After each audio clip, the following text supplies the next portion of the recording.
know, so generally I'd say, whereas before I was heading up to my worst was 45 putts in a round, and I was averaging 38, 39. Yeah. Now I've hit a 29 recently.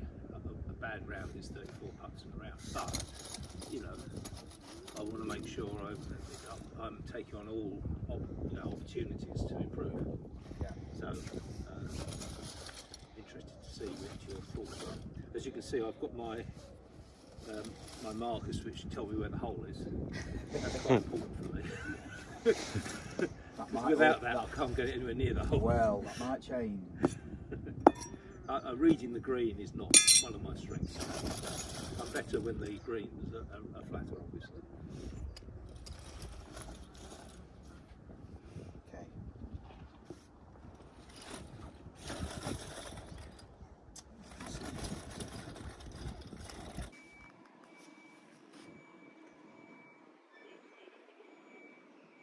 So the first thing we're going to do is we'll go down to this hole here.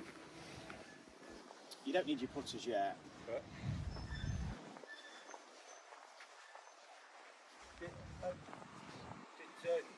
Did you want to go with your putt? No, you're fine. This is your session. no, you join in as well. Yeah, of course it's yeah. Sorry, your putter's in the car. Well, I can get that We can later. grab it in a bit. You can Yeah. use one of ours. So we're going to use this hole here. Joe definitely needs a putting. Yeah, we'll just do it My together. putting is it's fine. shocking. So what we're looking at, say we've got a putt from over here to this hole. Yeah.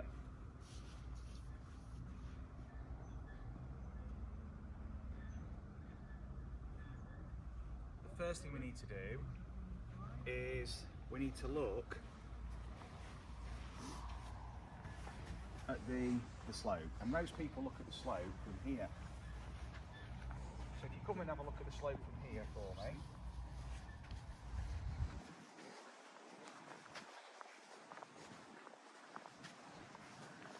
Yep. So you're going to get a good idea from there.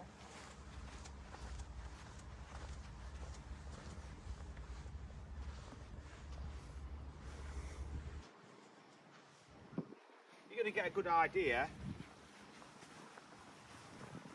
Joe's going to get a better idea from where she stood than stood here.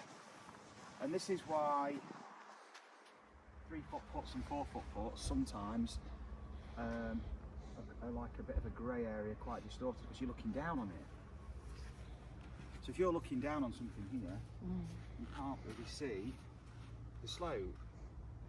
So if I was here, the closer I get, I've not really got much perception for slope, but as you move further away, your eye line goes lower and lower and lower and lower. So the further back you are, Right. with obviously Yeah. not too far back, Yeah. so then when you start to kneel down, you can start to see the slope a lot more clear, a lot clearer. So what we're looking at is we're looking at the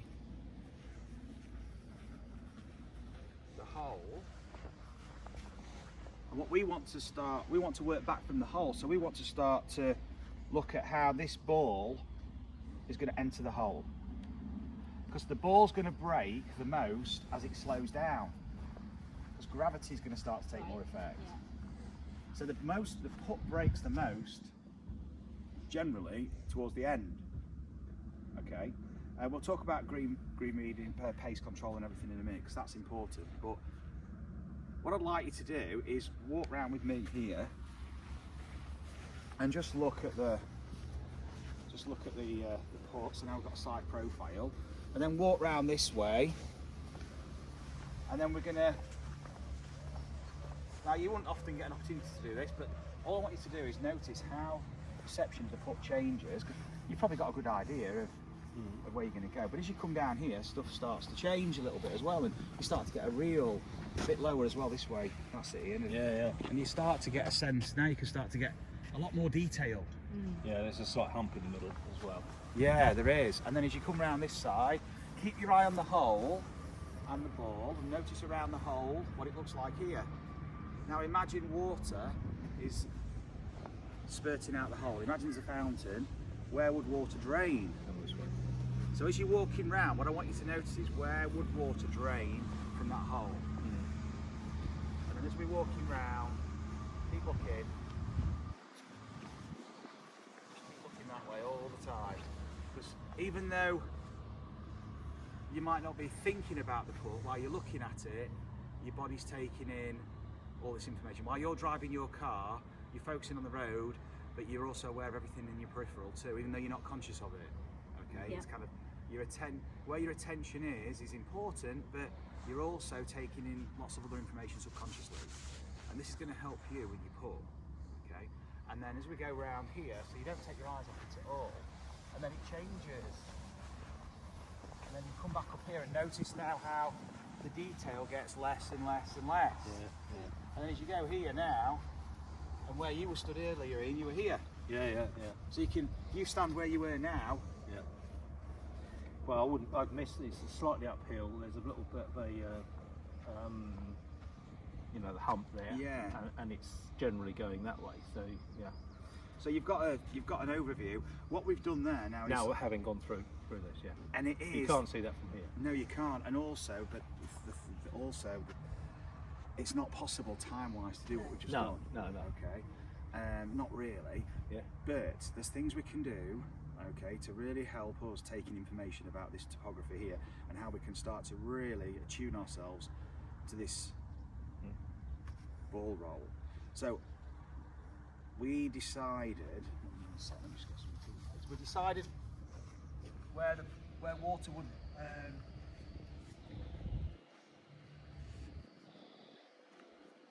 We decided where water would run off. Yeah. And it was probably around, you can come down here if you like now, probably around where? Around here?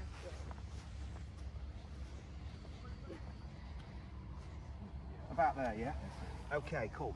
So, what I want you to do is start here, and I want you to move around, and you're going to feel one foot go lower than the other. Yeah. And then what you're going to do, you're going to walk around and just don't look down, just look up, and then just feeling through your feet. And you'll go to a point where your right foot starts to go higher than your left, and really go good. back to where your Yeah. feet were level. And find out that place where your feet were level without looking down. So you got to look up, otherwise you're going to interfere with your. Keep your feet pretty close together, and you just kind of getting a feel for, and just move around in a semicircle round, and just find out. So one foot's going to be going lower and lower and lower, of course, and then you're going to get to the point where they're fairly level, but you're not still sure. You need to go further that way first, so your right foot starts to That's rise. Sorry, I think it's. Good, you carry. Keep going. And move around and go further around, so you start to feel your right foot go higher. Come round the hole, so you're not going away from the hole. You're coming round the hole on an I'm not arc. very good at So you this. keep facing the hole with your feet Oh, right. and working round. So now your right foot Yeah. Have you- yeah. a little I bit feel further that now, apart yeah. than that, Yeah. but Yeah, I can feel that now. and now come back until your feet. Just keep little steps until you feel maybe a bit closer to the hole. Probably too far away, I'd say there. Yeah, that feels level. That feels level. That's funny because I think it's level here. Okay, we're going to find out. Okay. So I'm not very good at this. you're there, and Ian was about here, yeah? Or was it there? They're about there. About there. That's fine. So, this is fine. Now, of course, you don't have time to do this either, okay? But what you're doing is you're taking in information. So as you're walking around the hole, you're going to start to recognise if you're going down or up. So if I start here over here, leave my bag over here, look at the hole, generally down, you're going to see more from that side than from that side. If we go to the top side and look down, we're not going to see much of the slope, but if we're looking up the slope, we're going to see more. So if you decide where you are, just look as you walk into the green with your bag, providing it's not too far off track for the next hole, or leave your bag between the green and the next tee, and then as you walk, take a bit of a strategic walk back to your ball and go down the low side. Right. Right, okay. So your green reading starts as you're walking to the green. Yeah. So when we did that video with Mark Foster the other week, he started his green reading as he was walking up to the green, Yeah. All right. and the tour players do. They're not waiting till they get to the green, chatting to the mates, and then get to the green. Right, I'll read my putt. It's way too late, Okay. and it's almost like crash revision, Yeah. and I've got no time. It's like as you're walking up, you're starting to take in the architecture of the green, the slopes. You're starting to get a global view, and then what happens is as you start to get closer and closer, that view becomes more localised. Morning. Right. And then when you start to then, if you like, dissect this, you start to shift your attention into a certain place where it becomes very localised. This is the most important area. That's where the ball's going to go in the hole. So how does it go in the hole? That's the first thing we need to know, and then we can track it or trace it all, or track it all the way back. So this is very, very important. Now, what we're doing is we're attuning ourselves. These might not be right, they might be bang on, we don't know, but what happens is the more you do it, the more aware you become, and without even realising, you're walking around the green and you'll see pros and they'll do this sometimes, and they'll walk on and they're just finding the low point. Yeah. Right. Yeah. Okay. And now, why is the low point important? That's important because that's a straight putt. Yeah. And we know, this is closer to it, I think, by the way. But, I'm sure it is. I don't know, let's have a look. Yeah, it's straight. So that's a straight putt. This will probably be a bit right to left. Yeah, okay. My brain is not wired up to do this. Don't worry. It is, but you've just got to switch it on. Everybody's is. This might be a little bit right to left. Only slightly, okay? Uphill, green speed. It's not going to make too much difference from only 4 or 5 feet, okay? 10 foot away, if it's a single plane, unless there's loads of like localised bumps and humps and stuff, it would make more difference, okay? But as we get closer, we can aim more towards the hole. So what we've got is we've got an idea now where the low point is, and we know it's kind of around here. Yeah, well, first one wants to you. So you've got you 1-0 up, okay? So we know this is a straight putt. Now, if you think of a clock face, what we've got now, we've got 6 o'clock there, we've got 12 o'clock here. Yeah. So if this green is planar, which it's not far off, that's a straight putt too. Yeah.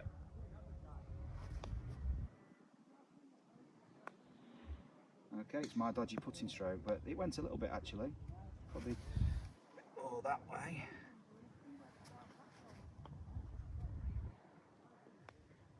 Yeah. Okay. So what we've got a template emerging.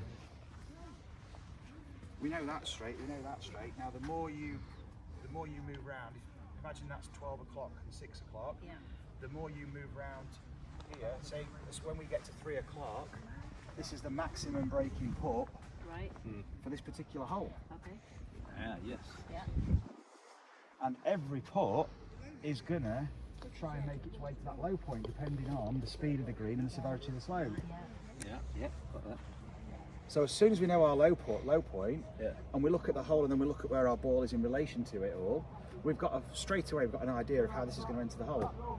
So we know roughly, well, you know the extent of the break. So. Yeah. Yeah. Okay. And I hadn't thought about that. Right.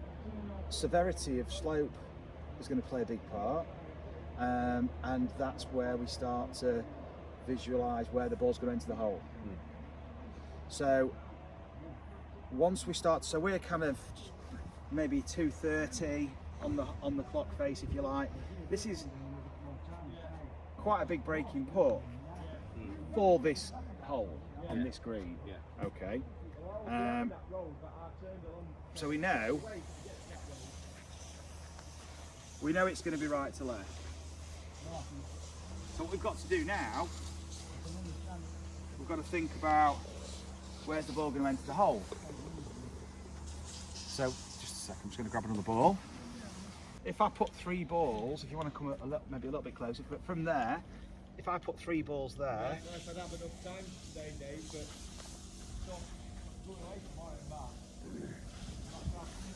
one of those balls, so that's straight, one of those balls hasn't got a chance of going in. Yeah. That one. This one, yeah. Not really, unless something unusual happens. Okay. So if we were to position those 3 balls around that hole so that all 3 balls would go in, we'd probably be something like that. Yep. So it can enter on any of those. Right, okay. That's helpful. Gives you a Say, few more options. say we take the middle one, Yeah, which is the more likely to go in. which is the one that gives us the most margin for error. Yeah.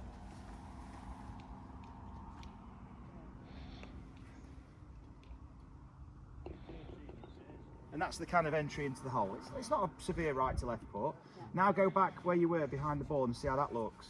Yeah, And notice it looks different now. yeah. Oh yeah. You know, keep going on. That starts to shape your visualization, doesn't it? Yeah, Yeah. You start to see something yeah. that's now meaningful, as opposed to just looking at the hole. Because you could be looking at the hole, and if you're looking at the whole hole, the whole of the hole, this is redundant. You're looking at something that's, Yeah. it's like looking at a dartboard and you're going for treble 20 and you're looking at number 5. So you're getting distracted from the actual target. But what is the target? Because it's not in the target's the hole, but it's like the journey. So what we're trying to do is we're trying to visualize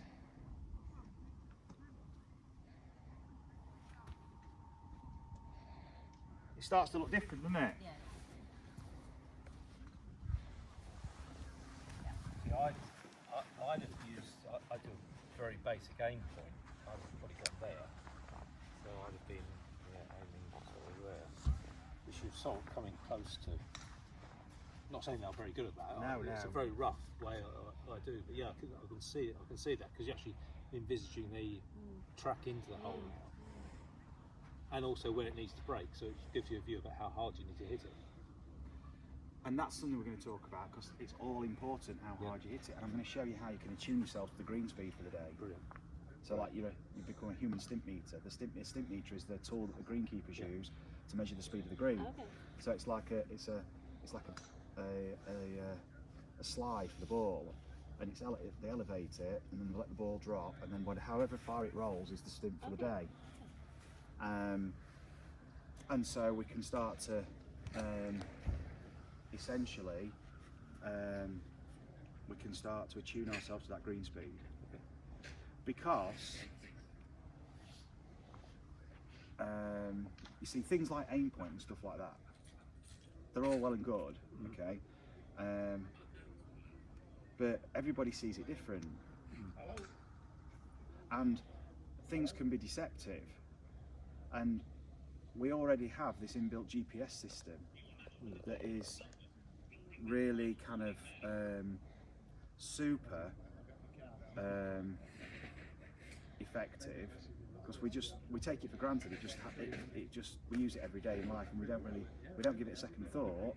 Yet when we start putting, we start thinking about where I'm aiming and where am I doing this and where am I doing that. But in everyday life, we function really well with precision. We move in the direction we want, and we don't give it a second thought. Thing is, where you stand is extremely important for how you're going to see this. Okay, for example, if you follow me, stand over here. Okay, what I want you to do is look at that upright post there. Now that's vertical, isn't it? Yeah. Okay, and what I want you to do is keep looking at it, don't take your eyes off it, and walk round until you get to a point where you realise it's not vertical.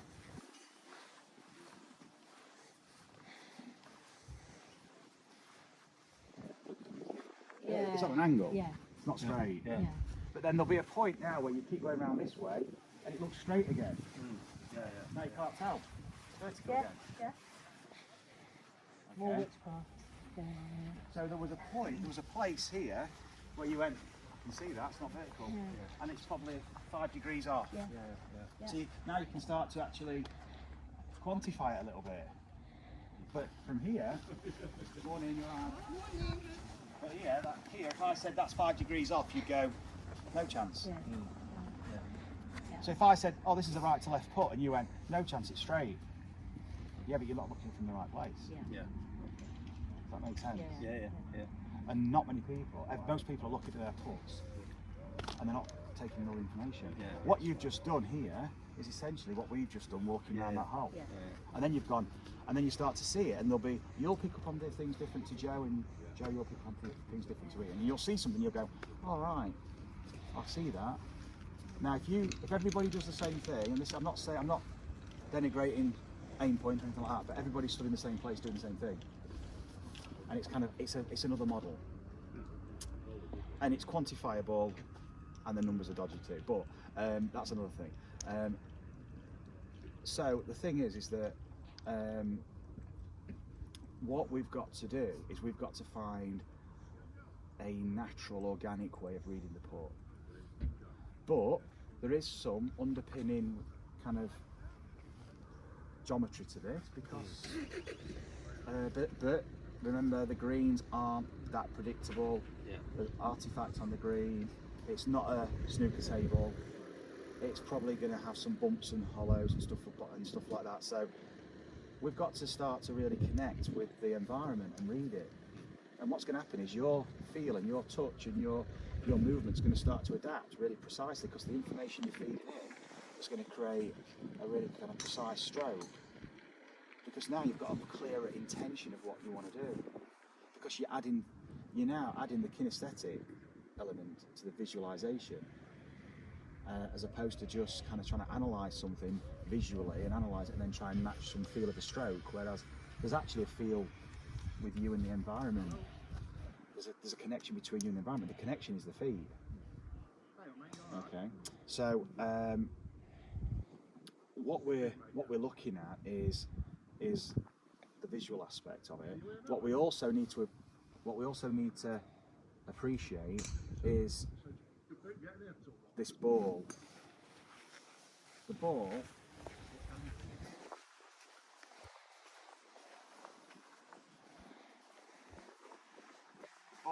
isn't balanced, so that's not going to probably affect us too much because these greens, if you start to if you magnify, if you went down with a magnifying lens and looked at the green, it's like the Himalayas. Okay, and this ball ain't round. So this ball is just, if you look, these are all dimples. And they're all dimples joining. So what it is it's just a load of edges that looks round. So it's not actually, if you put this on a smooth surface, it doesn't roll smooth like a ball. It goes like that. It trundles along because it's edges. So when you're striking this with your putter, if you've got a flat face putter, you're hitting, and this is why our putters are different, you're hitting this edge, this surface which is all edges, with a flat surface. You get deflection. Okay, because you don't compress the ball. It's different with putting. In a full swing you compress the ball. It doesn't matter about the dimples because you're compressing it. But you haven't got the speed to compress it with putting. So what we've got to look at is the speed of this thing, because I want you to watch these rolls. As I roll this ball, I want you to watch the last few rolls of the ball. Watch it until it absolutely decays to zero, the speed. Just watch it right at the end. Watch. Just watch right at the end. Just watch what it does. See how it just didn't even watch it. Watch that very last roll. Look at all that. It's like it's way off. Yeah. Now that was a bit of a spike mark, but even watch this. Just watch the last roll. Like roll back up the hill. Yeah. So if you're trying to put dead weight, you've got all this chaos at the end. Yeah. Now, the other thing we've got is that if I put those balls at dead weight, one ball's going to go in the hole earlier. Because these have still got distance to travel. So if I try and put dead weight, what am I putting dead weight to? I've only got that. I've only got the width of the ball. Because these have got to travel another half a ball. Does that make sense? Yeah. And this ball is wobbly. It's like, because it's not balanced, it's like if you've got a car tyre and rolled it, at the beginning it rolls like this, and as it slows down it does this, and then it falls. That's what your golf ball does. Right. So what's really important is that we keep that ball rolling and we take out that noise at the Mad end. bit, yeah. The mad bit, exactly. Which is why you want to run it, in effect, notion you run it past the hole. Exactly. So we need to run this about 12 to 16 inches past centre cup. Yeah. And what that means is that the ball is travelling, the entry speed to the hole is such that if it catches a part of the hole, it will go in. Yeah. Because gravity's got time to suck it in, okay? And the ball's travelling fast enough not to wobble. Yep. Now, we can attune ourselves to that speed, okay? Because it's only 16 inches, 12 to 16 inches past the hole. Now, what also is interesting is, so past centre court, 12, roughly 12, that's a foot, say there, right? So, for every foot I go past this, I lose 10% of the hole. So if I'm starting to finish here, I'm now bringing in the possibility of this lipping out. Okay, I've lost 10%. If I go there, I lose 20% of the hole. So now I've pretty much lost the lips of the hole. Yeah. So what I'm doing is, the further I'm hitting it, obviously I'm reducing my capture size. Yeah. And if I'm trying to put, so it's like, if I'm trying to put dead weight, I've got to get it absolutely bang on. And if I hit it too hard, I'll lose the capture size. So if I don't get my green speed right, the probability of me holding this putt is severely diminished. And it's also going to affect your green reading, because you need to know how hard you're going to hit these putts today to help your green read. Yeah. Am I going to smash it? It's going to change depending on the kind of putt and the state of the game and how you're feeling. And confidence-wise, sometimes you might be more assertive, you might take more of the break out, sometimes you're going to play lots of break. We know if I position the balls there, I can hit it firmer, a little bit softer, and a little bit softer, and it takes the break in. All those three could go in. I've got options. So what I've got a funnel.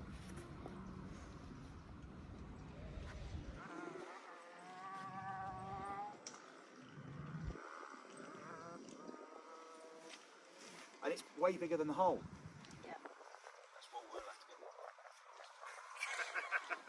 get. I feel like I need one this morning, to be honest. Yeah, Everything is aching. all the new muscles Oh working my in the goodness, swing. yeah. Now come back and have a look at this. This is now, so that's your opportunity to hold that putt. Yeah. That's the really interesting thing about it. It's Isn't a it? funnel, isn't it? And it's bigger than the hole. Yeah. If you're trying to aim at that hole, straight putt's the hardest. Straight putts are the hardest putt. Really? Yeah, because if you're putting Oh, 'cause straight, yeah. you've only got the Yeah. diameter of the hole. Yeah, of course. That's the only opportunity I've got. Of course. And if I'm outside that, it ain't going back. Yeah. But like yesterday, with your lesson, Joe, if we're drawing the ball in, Yeah. suddenly Yeah. we've got this. Yeah. So when you're shaping your ball with the full swing, you've got more opportunity to hit the green, Yeah. because you're increasing that entry, the capture size. Make sense? Yeah. Totally. Yeah. Yeah. So aiming doesn't make sense to try and hit a straight shot in golf, and when you've got a straight putt, it's harder. That's why when you watch the Masters, you see loads of putts hold, because A, the greens are really slick, and B, they're really undulating. It's like it's playing into the hands of the good players, because imagine this is a fast green and it's tilted. That becomes that. Yeah. Because I can start it up here, and then gravity does the job, and as long as I've got it high enough, it's going to go through the hole. That's why you see putts on the 16th at Augusta hold quite a lot. The par 3 where it goes downhill. Yeah. You start it up on the right. You see hole-in-ones on there, Yeah. because they know they fire it up on the right and just let it just drop in. Make sense? Yeah. They don't want a straight. They don't want straight. Not for a green, anyway. Yeah. Because then you hit it into an area. You've got a big opportunity now, capture size, to let gravity do its job. I mean, if we made this frictionless and it was like soup and it was like this, you'd essentially only have to get the ball somewhere up there, Yeah. and it'd just. Yeah. The only thing is you've got to be mindful of is that it's not travelling too fast. Yeah. And that's why it's tricky at Augusta, because if they do get too far to the wrong side of the hole, they'll leave themselves, and they know that even if they set it high enough, by the time it gets to the ball, to the hole, they're travelling too fast Yeah. to go in. That's when they're suckered. But if they can leave themselves in a place where they know the entry speed's not going to be too high and they've got a break, it's like happy days. I've got a chance. Make sense? Yeah, it does. It's fascinating because, as a beginner golfer, I've just longed for the straight putt. Just that, please let it be straight, please let it be straight. Like you've been trying to hit the ball straight. Yeah, Yeah, exactly. yeah. And it's the opposite. Exactly. It's the complete opposite. And when you do recognise that, and then you start to appreciate it and actually practice this way, and with that new perception, you're affording yourself so much more opportunity now to actually hold it and play the shot you want and actually score less. So you're not fighting it. You're playing now with the affordances of the game that it's offering you. You're playing into the opportunity as opposed to trying to just achieve something that is probably not going to happen or very difficult. Now the tour players, they're playing day in, day out. They're playing a different game to us. They're doing something totally. It's like watching Lewis Hamilton around the Formula One track. They're doing something different. We get in a car around there, it's going to be a completely different story. Yeah. Okay. Even if we got in the same car as them, even if we could start it, it'd be like and keep getting moving.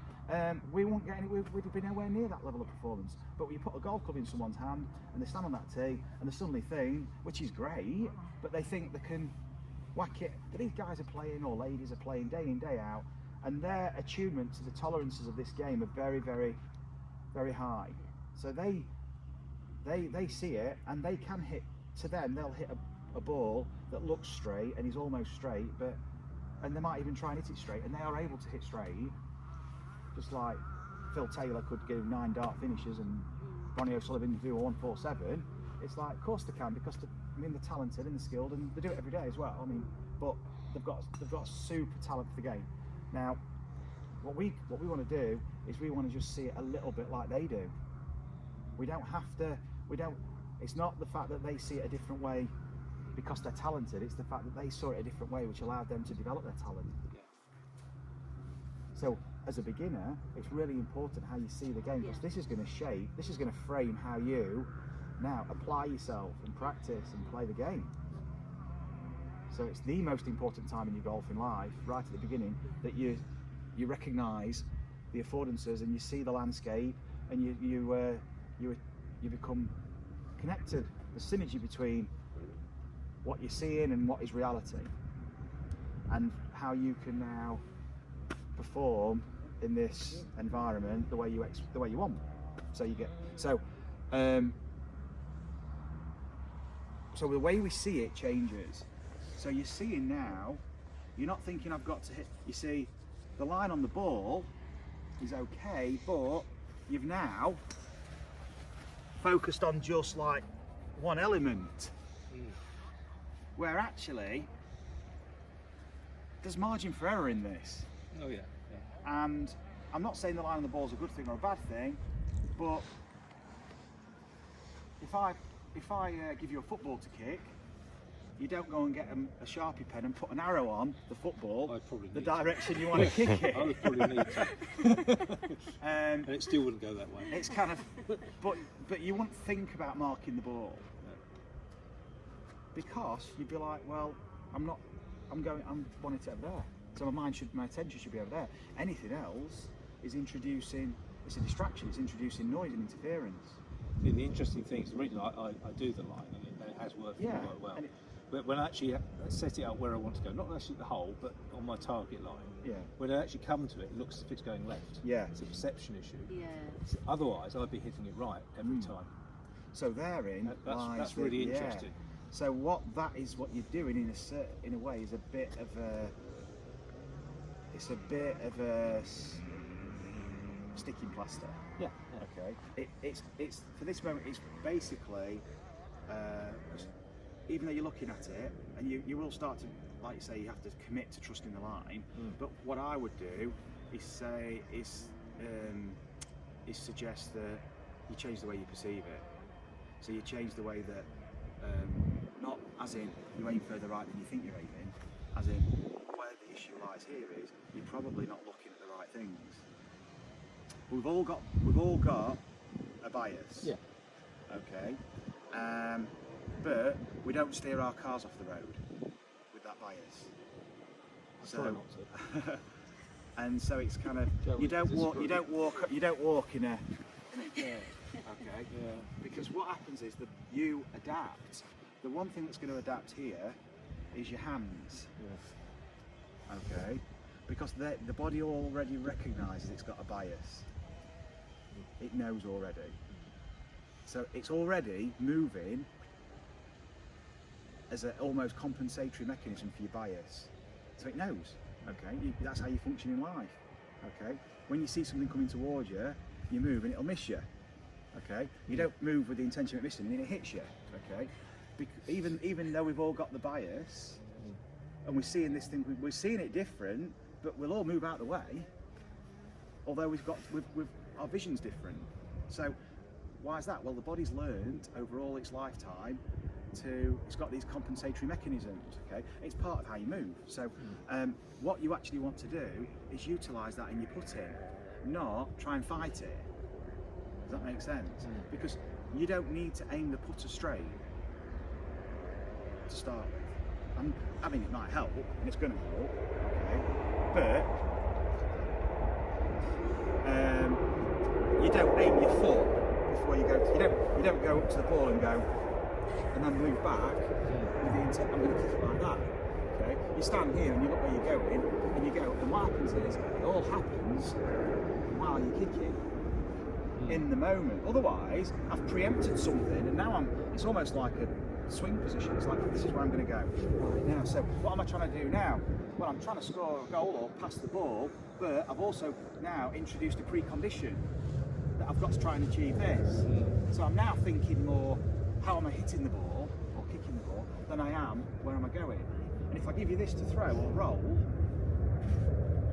you're going to be looking over there, and you ain't going to have a line on the ball, and you're not going to think about where your hand is. You're going to go like this. You're not going to go like, is that right? Line it all up. Right, that's okay. It's like, because this is human movement. We're not robots. And robots, they can't even get a robot to walk like a human. Because it's so much more dynamical. Does that make sense? Yeah. When you're putting a line in your ball, I'm not saying don't continue to do it, but just be mindful of where your attention is while you're doing it. Yeah. You see, the pros won't possibly. These guys are so instinctive. You could do anything. Yeah. Okay. They could. Because they use lines quite a lot. Don't Some do. they? Yeah. Right, some. Yeah, but do you know what? You could draw a happy face, a sad face, write whatever you want on that ball, okay, and they'd still probably hold a putt. You could give them almost anything and they will hold it, because although the ball's there, intuitively they switch on to these powerful cues in their environment. They're reacting to the stimulus. Because it's like, there's a really interesting, I'm going to have to do a video on it. Nick Doherty he went and played a course in Northern Ireland last year, and it was a par 3 on this golf course, and it was one of those tee time tip things he does. But what he was doing was, he was talking about how he saw the hole in the shot, and it took him 2.5 minutes. Okay, and then do you know what they do? He talks about a spot in front of his ball. Right now, that's like a bit of it's a comfort blanket, because he's just spent 2.5 minutes talking about all this intricate detail about the conditions. If I start it out to the right, if I start it left, this is what could happen. He's played out loads of scenarios, and he's obviously a talented player, but he knows how all these shots feel. So he was talking about a draw, and he says, if I start it out there, and if I leave it out to the right, there's a run off. If I do this, and he's talking about the hole, and it's like all this detail. This is embedded. This is influencing his visualization. He's kind of starting to really connect with the shot. And then when he goes to the golf ball, it was almost like he was going back to a beginner phase. And then he starts talking, because he's been conditioned too. So he's gone through the grip, stance, aim thing. He was a Leadbetter guy, so in the back in the day. So it was like, he's gone through this, and then I have a spot in front of my ball, then I focus on that spot. Now, he's not really focusing on that spot. Ronnie O'Sullivan's not focusing on a spot in front of the cue ball. He could tell you he is, but he ain't, is he? There's no, what you are doing is you're visualising what you intend to do. And you're not rolling it along the floor. So why would you have a spot on the floor when the ball's going in the air? What you're really doing there is you're thinking about where you're starting this ball, but that's something different because the ball's going up in the air and it's going to be curving. Now these guys are so good that no matter, despite all this interference, even probably the coaches around them telling them what to do, they're still great. Rory McIlroy's swing's not changed much. Tiger Woods' swing didn't change much. You could still tell it was Tiger Woods, no matter what decade it was. You could still, even if you just saw him, if we took silhouettes of golf swings and we had Rory McIlroy, Phil Mickelson, Ernie Els, Tiger Woods over the last 30 years, we did all. You could still tell it. You could still distinguish easily between them all. So they've got their own style. They've got their own way of playing. Now, all of those guys might be thinking of a spot in front of the ball, but that's not made. They're all doing it different anyway. So it's kind of. I'm not saying don't use these things, but these are just really steeped in anecdotal kind of tradition. It's kind of, it's a form of dogma really. It's kind of that these players are just matching action to perception. And yes, that's there, but there's a million other things. Because before they get to this golf ball, they've already read this putt. So it's like, now, what's interesting is picking a line you want the ball to skip. No worries, because this is important, this next bit.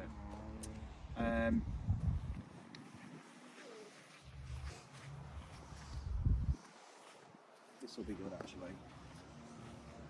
So, the next thing we're going to have to look at, and this is where it becomes very, very intuitive. This is not a clinical approach, no matter how people try and frame it. It's more somatic. It's more. We're humans. This is sensory based. Vision being a sense, feel obviously, and how do we really sense feel? We move. That's when you really feel something, when you move. So if you move, you feel your feet, you feel your body. If you don't stand, I don't feel anything really. It's all now just perceptual. It's like, or conceptual. It's like, how could I move? Whereas when you move, you're experiencing it. So it's experiential. So now, if you pick a point to aim at, so you might think, do you know what? I'm going to aim 2 or 3 balls left of the hole, or I'm going to aim there. So you pick a spot, and you aim at that spot. And you're now going to start it on that spot. We've got a bit of an issue, because just like a ball drawing, it doesn't just roll straight and then start to curve. It's always rolling that way. So are we rolling it onto this for it to then roll into the hole, or are we starting it at the thing? But if it starts there, it's going to start curving away and it's going to do this. Does that make sense? Yep. So the ball actually breaks onto the apex and then off it. It doesn't go dead straight and then suddenly break off it. So the notion of having a straight line and just put straight, every putt's a straight putt, it ain't, because unless it is absolutely dead straight, if there's some break, you're not just visualising a straight putt, aiming your ball where it's going straight line, then it's going to break from there. This thing breaks as soon as you start hitting it. Yeah. It just doesn't break as much. So what you're actually starting to see is you're starting to see the whole curve. Does that make sense? So it's like Now, this takes on a different shape because we could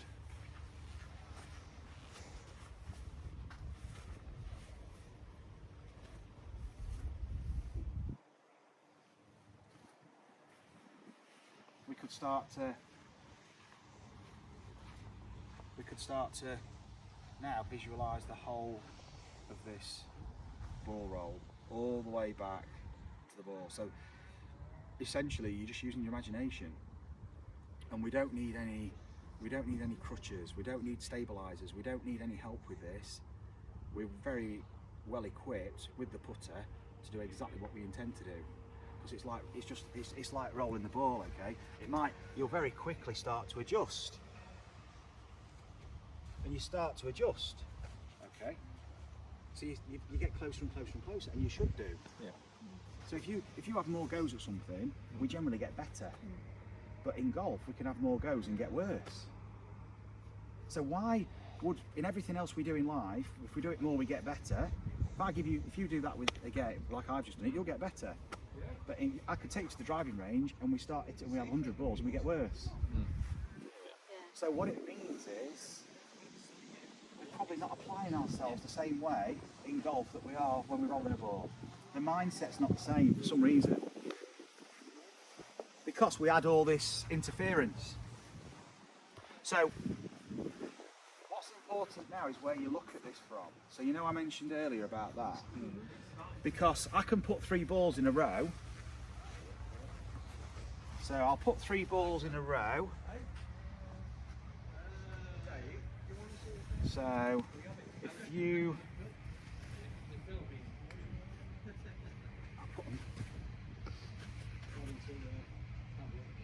this all, by the way, is going to make your putting stroke better without even making a putt. The next time you pick your putter up, your action will be different because you're recognising the environment, and you're going to be stood in a different place. You're going to be seeing this different. Are they in a straight line? Those 3 balls? We need to be in a straight line. Not with this Where, one. no, not with that. Forget that one. Oh, yeah. Are they in a straight line? Yeah. Okay.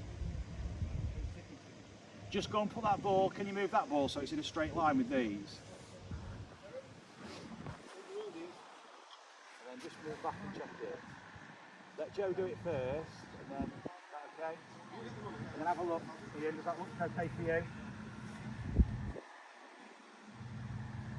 Good look out. Yeah. So you go back and do it, Joe, and that's going to look out. Yeah, it needs to go back that way. Yeah. So you stood with your right eye in line with this. Right. And Ian stood with his left eye Really? in line with this. So your right eye dominant, he's left eye dominant. So you can't read his puts and he can't read your puts. But if you both have a line on the ball and you're both picking, and he reads a putt and goes, Joe, you just need to aim right, and then he lined it up, you'd be there going, oh. Now essentially you're doing this because, let's say, so if you're happy with that now, are you No, happy? it needs Oh, you're to not. be- no. Right, so Ian's happy with that, so Yeah. Ian, come and stand here. You're happy with that? Yeah. Now go and stand to the side and have a look. So you're over with the ball, so you're in line with the ball. Yeah. Does that look all lined up? That looks as if it's coming this way. Not lined up. No. Of course it's not. You stood here. It's like earlier we walked around there going, but not only that, you're like that now. Because you bent forward. You bent forward doing this. It's like driving your car like that. It's going to look totally different to this. So we're in a completely different place. But your body's already got this worked out. So the notion of standing there and lining it up has some importance, but as soon as you come here, it's a totally different experience. So I would argue that's why I put the line in the ball, because when I'm standing here, I think you're right, I'm going to hit it on that target line. So I put the ball down, when I come to stand above the ball, and it looks as if it's going that way, I ignore that, and I just play it as the ball it is, and it then goes up my target line. and it doesn't do what And I think it's doing. that's fair comment. What I would say is we scrap all this shit. We don't have any of that. We don't have anything. We just play the putt like you try to drive a car. We don't have any protocol. Because you know what? Your body already knows how it operates. It's been doing it for 40, 50 years.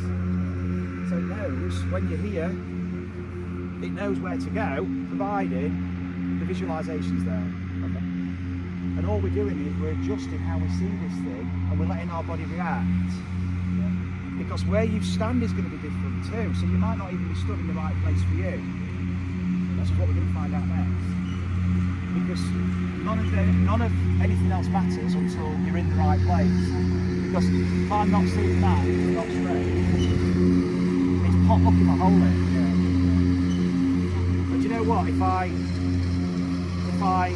attach some kind of protocol and I happen to hole it a couple of times, there's like a confirmation bias taking place.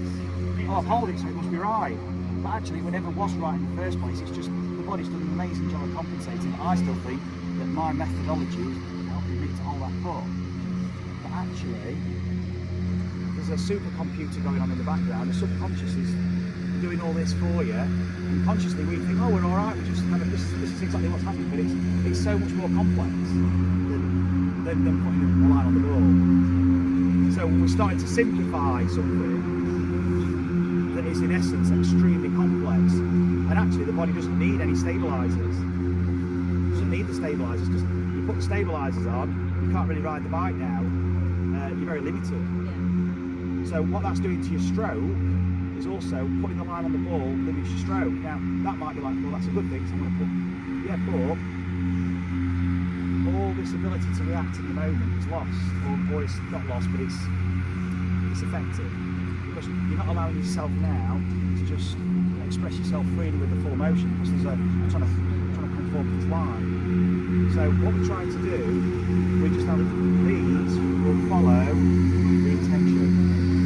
So what we're going to, if you, for example, if you're rolling the ball,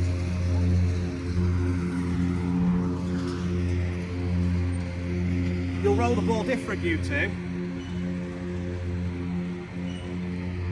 You'll be more your left eye, so you're going to be more like that. You're going to be more this way when you roll it. So if you play snooker or throw a dart, you're going to be more this way, and Joe's going to be more that way. Okay. This is also why you can't have the same grip stance that you pushed it. It's just one reason why you can't. Because if we all stand square and we're all the same, we're all seeing it different. You want to stand different to me and vice versa. So if you roll the ball, it'll be really interesting to watch you roll the ball actually. Because if you roll the ball, Ian, you go first, just try and roll the ball into the hole. Brilliant, so it was more in line with your nose when you let go.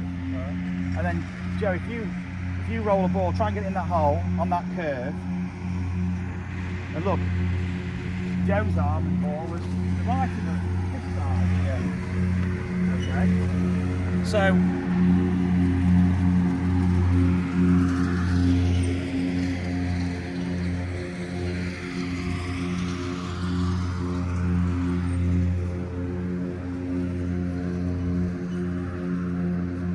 what we're accepting here is that we're going to be stood in a different place, our actions are going to be different, and we're going to see it different, okay? And we're not going to have the same perspective on the aim point, and the aim point really is kind of, it's the only thing that matters is getting the ball in the hole. So what we're going to do, we're doing it to green screen, but I'll do that in a minute. Joe, you want to grab your putter? Car. You grab your putter, Ian, you grab yours, and then we're going to find out where your eyes want to be. On the golf course, and where the putting green is and where the rest of the greens are, but generally, like he's got that mower set, he's brought a certain mower out, so he'll do all these, and then depending on the mower, I mean this doesn't need, it's not a big wide gang mower like that, so. But they will go and do all the greens, so the putting greens done at the same time. So this green is the same speed as the course. But, yeah, should be, well, and is. But, just what happens is we're not that great at picking up on, and this is like the same with aim point, on 1%. We're not great at 1% slope. Okay, 2%. So when that line gets to about 2%, you'll recognise it's not straight. But at about 1%, we're probably not that sensitive. Now you could be putting on here and have 2 puts or 3 puts, and you think they're flat, okay? And you have 3 puts on a 1% uphill, and then you turn around and go to the other hole, and you have 3 puts back down on a 1% downhill. There's a 2% difference, but we don't recognise it because we're only on a 1% slope. And then, or you could be on here practicing on what you think's a flat lie, and it's 1% uphill. You go on the golf course, and your first putt, which you think is flat, is 1% downhill, but there's 2%, and you go, Right. Yeah. bloody hell, these greens are faster than the putting green. Yeah. It's not the fact that they're different, they are, but it's the fact you've not picked up on it. And then we think, oh, the greens are slow or the greens are fast. And it's look, sometimes it might be because they might have just left it a day, but generally it's because we don't pick up on the slope. So what we're going to do now is we're going to attune your setup. Oh, I'm getting through this. I'm going to move to one hand in double putting. And do you know what? That's not bad. Do you know Henrik Stenson played for 6 months on tour, full swing, with his eyes closed, Really? and won. Why did he So do he got that? to a point where he got ill, so he got bitten out in I think it was West Indies. He was out there somewhere, and he got bitten by a real, and he got debilitating illness, which was like muscle wasting. And it was muscle wasting purely because he couldn't get out of bed. So he dropped off the face of the earth rankings wise, out of action for quite a long time, and he basically, yeah, I mean it's not I think he did mention it at some point, but it's anyway. He came back probably too early because he wanted to make money. He wanted to keep his tour card. He dropped off the face of the earth, and then when he did come back, he was struggling big time. So you've got the interference. He's trying. He's working hard. He's getting distracted, and he found that it was all anxiety and things like that. So what he did was he set up to the ball, and you couldn't know what he knew, so you couldn't tell. And he stood there, and then as he's about to swing, he closed his eyes. And then as soon as he hit it, then he'd open his eyes. So you wouldn't know. And he got his form back. Gosh. And he won, I think. So he got his tour card back anyway, yeah. And then he got his confidence back. And, I might just as well shut my eyes when I'm hitting my drive. and because often, like Jordan Spieth looks at the hole, and a lot of them look at the hole. Look at the hole rather than look down. Yeah. And even though they're looking at the ball, the mind's still on the hole. I mean, the term mind's eye in golf is never truer, because your mind's eye, look at that, should be on that, okay? Even though you're looking down here, you're still, because if I gave you a ball to throw and I said, I want you to look somewhere else, you'd be like, well, that's not natural.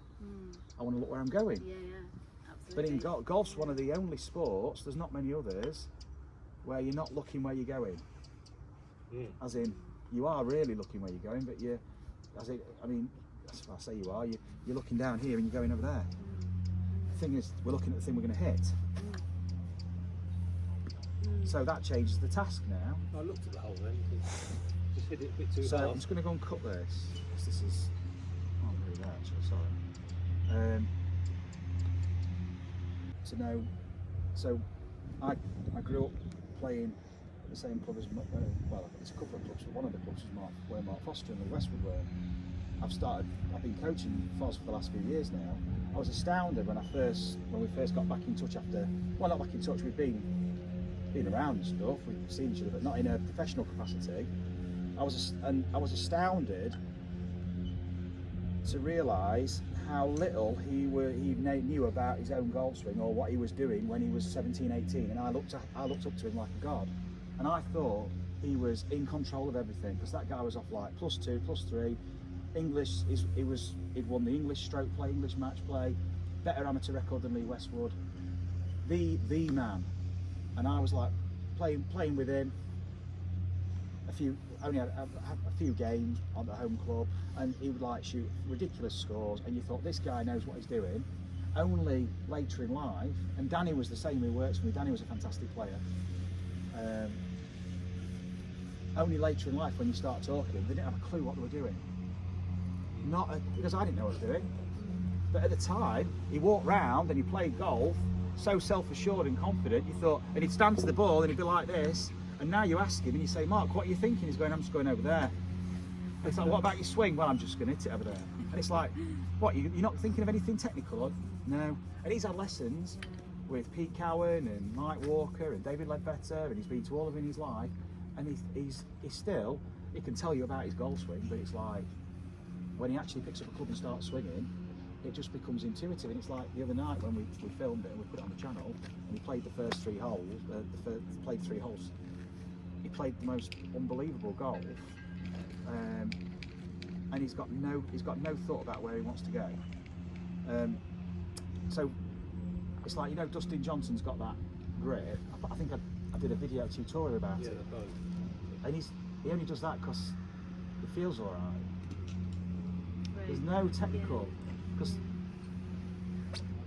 I wasn't actually present there, but George from Zen was there at the time, and he was there on the stage at the Open, and Nick Doherty's asking him off camera, he's saying to DJ, he says, why do you swing it like that? Can you not swing it like that and be like that at the top, which is orthodox, supposedly. And he went, yeah, I can swing like that if you want. And he says, can you play a few? And he hit a few shots, and they went the same distance on TrackMan, and perfect flight. And Nick said, why don't you play like that then? Why do you play like that? And he didn't just play a few like that. Right. But the whole golfing world has now took that and they've gone, actually this is a fantastic way to play, because this is how you can start to, you should be bowed at the top and it gets the club face strong, and then you can rotate your body. But the guy's just doing it because he feels better than that. Yeah, I'm just using that one there, that's all. Cheers. So things get so misinterpreted and lost in translation, and then people jump on it, start to express opinions, particularly people in influential places like coaches and stuff like that, and everyone starts to accept it as a truth. But when you actually go back to source, you realise, geez, it's totally different. And I couldn't believe it with Mark, because that guy's, he would shoot low 60s all the time around our place, and you thought he'd played perfect golf. Didn't know what he was doing. So it's often like, you know, when you play your best shot, you're not thinking about your swing. Yeah. You're not thinking about your swing. I do work with Chris Hansen on tour, and they went through, and Chris just explained the golf shot to some people, and it was an approach shot into a green, and he said, so when I see this shot, said, it was like a 160-yard shot, like an 8-iron for them into a green. So it depends what time of day I'm playing. So the flag's on the right, what kind of shot you play? Depends what time of day I'm playing. He said, why is that? He says, well, if it's late on in the day, there's a bunker short right. The chances are a lot of people have missed it short right. There'll be a lot of sand on the green, so it's going to stop quick near the hole, because there'll be a lot of sand. Early in the morning, no one's been playing. If I'm first out, it might be a bit firmer because there's no sand.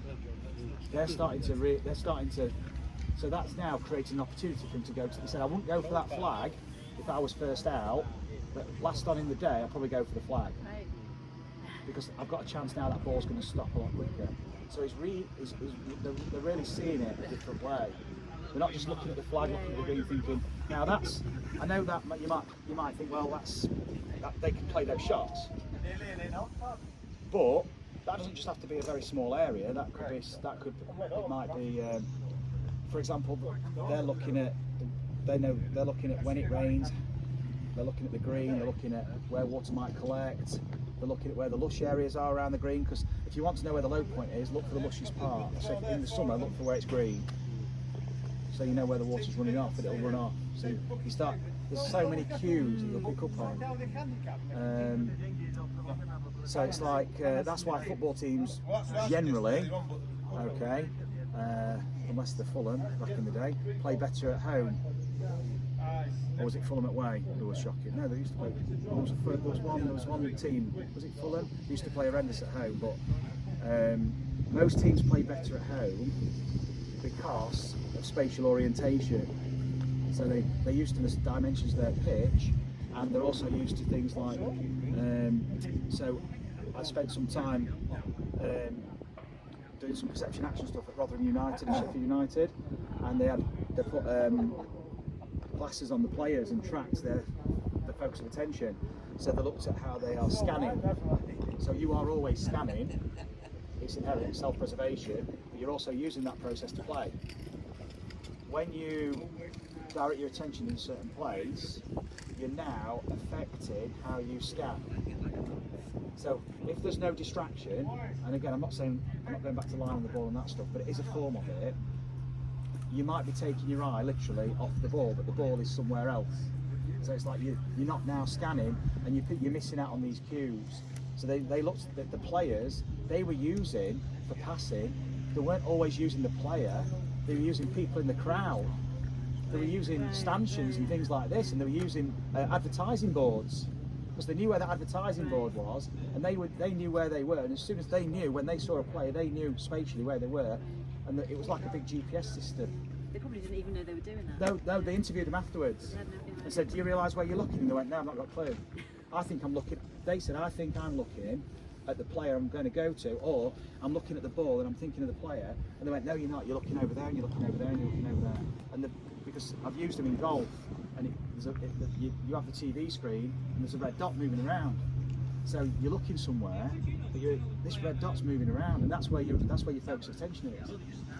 And it's like, it's revealing, to be honest. Now, you want to go from like this to like that. You don't want to stay like this, and you don't just want to be like that. So there's a lot of things you can do which influence this. The first thing is just connecting with your environment. So yeah, it's so interesting. Actually, put into a hole.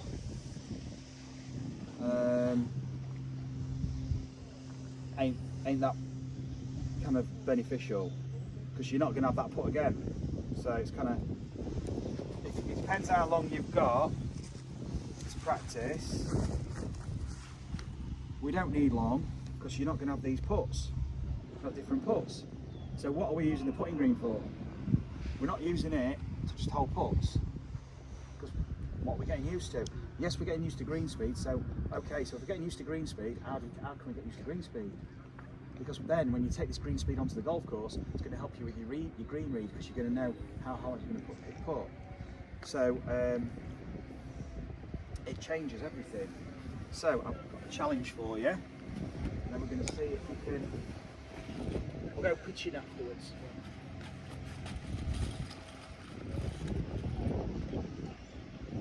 So here's the challenge. I do need a fairly flat putt, but it's quite flat at the top here, isn't it? I think there's a bit of a ridge somewhere. I reckon this bit probably. Okay. Cheers, guys.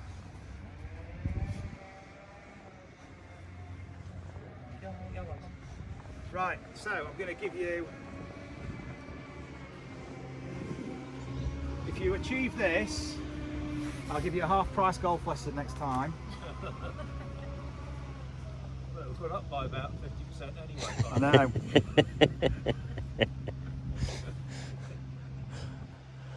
The VAT man and overheads have been. It's my extortionate wages, isn't it? George, he's fleecing me. Right, yeah. Doesn't come cheap, George.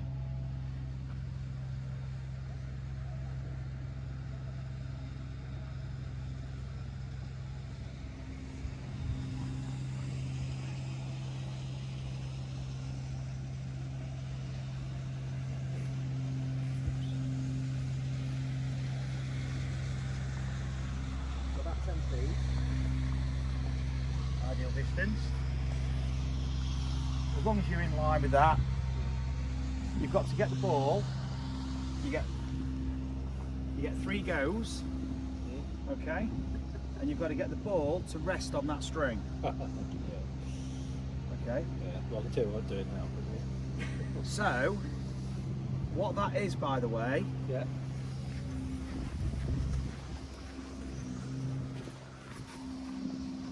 is that.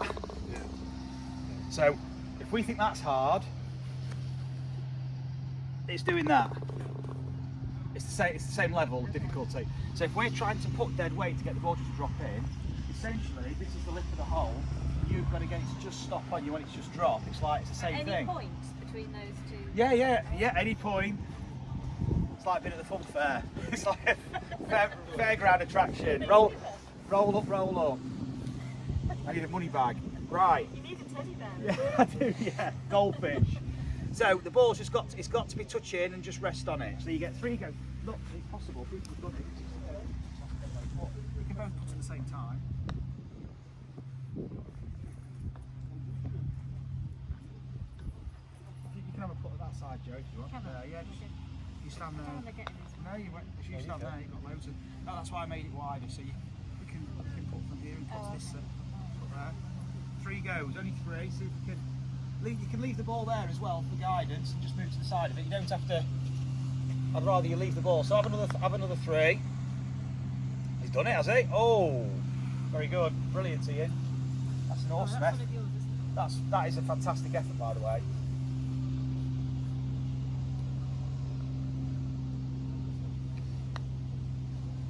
That's awesome. Ooh. It don't get much better, by the way, than that. Obviously, you can do it. It's possible, but for that, She's done it. Oh, Ah. Joe, I've had 3. You had three? Yeah, I've had 3. you've had 3. That's good. That was 4. Yeah, have a proper go though. Have one more proper go. I'll give you one more go, Ian. I think Joe's on it. Oh, not enough. Nowhere near. Go on, Joe. Have one more go. Grab one of those balls. I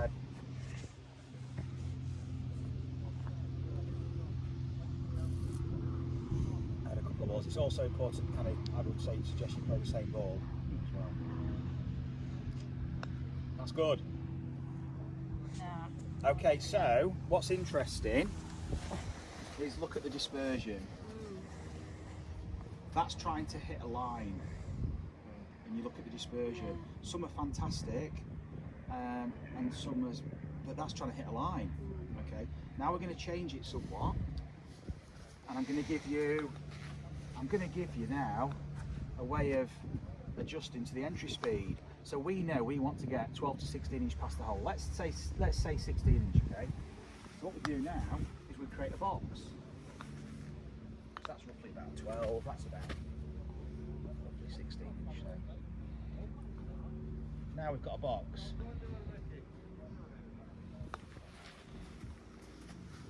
So we know.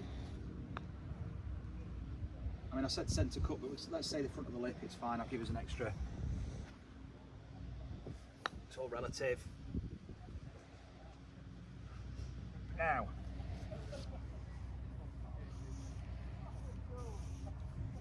if you get the ball in that, you've got the right green speed for it to go in the hole. Because if that's the front of the hole, and it stays in the box, it was travelling at a speed when it entered. If it was entering the hole where it would go in. Does that make sense? Yeah. So we know now. And you know what? You could do this from 3 foot, 6 foot. You could move further away, and what you're doing is you're attuning yourself to that green speed for the day. Yeah. And when you go out there now, you've got a feel for this green speed and the stroke already. This is far better than aiming at a hole. Yeah. This has got there's no information there. There's no, what we're creating a feedback loop. There's no feedback loop here. It's great if you hold it, brilliant. But then if you don't, what does that matter? What does that account for on a golf course? Yeah. You miss your first putt and it's like, oh, you're back. This one, it's like back to normal. So it's like we're gonna miss more putts than we hold. So so let's now have a go. 3 shots. That's from the same place where you were. and then have a go. So you've got to get it in that box now.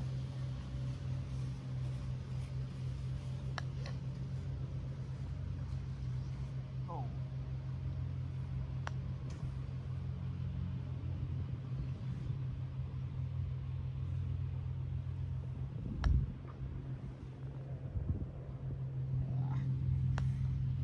That's perfect.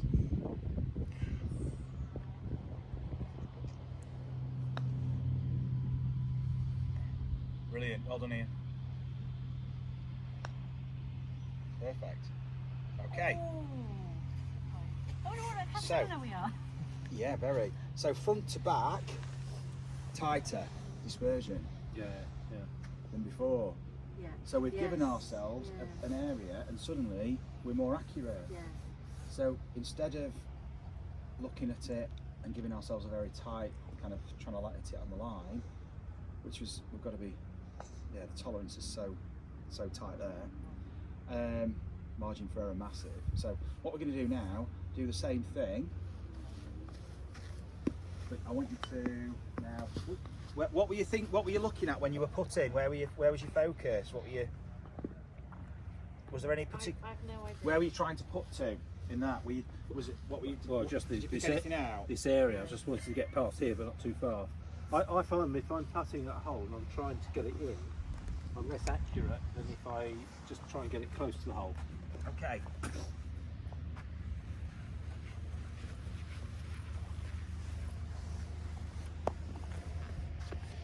So now try and hit that, but not hitting it as in smashing it, just rolling onto it.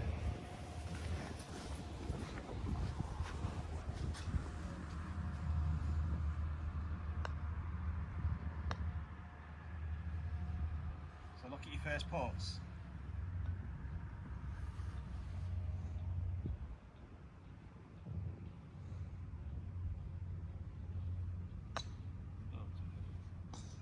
That's brilliant, Ian. It's a nice fade, isn't it?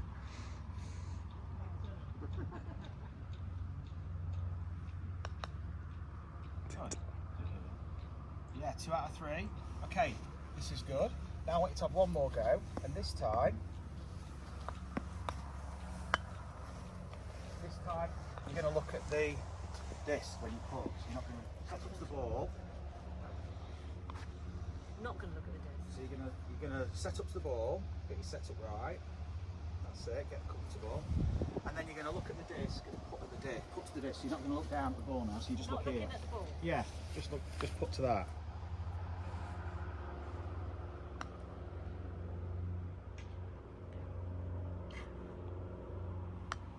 That's awesome, Ian. That's a shame. It was in. It was fantastic. Let's move that to one side so you've actually got passage.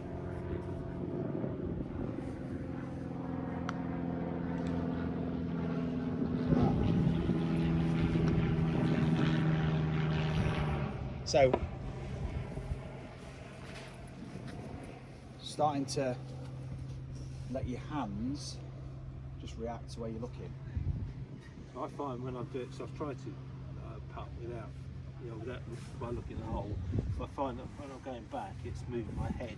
Yeah, But that's the only certainly if you go distance, like 3 or 4 footer, yeah, it's okay. But more than that, I find more. no problem. I'm not suggesting, by the way, this is how you're going to put. No. All it is just an exercise, because what I want you to recognise when you do this exercise is how does your putting stroke feel? Right. Yeah. Without looking at your putting stroke, how does your stroke feel when how do you feel the putter head? So you're looking this way, and what sense of the putter head swinging? What sense do you have? I feel it duffs the ground. But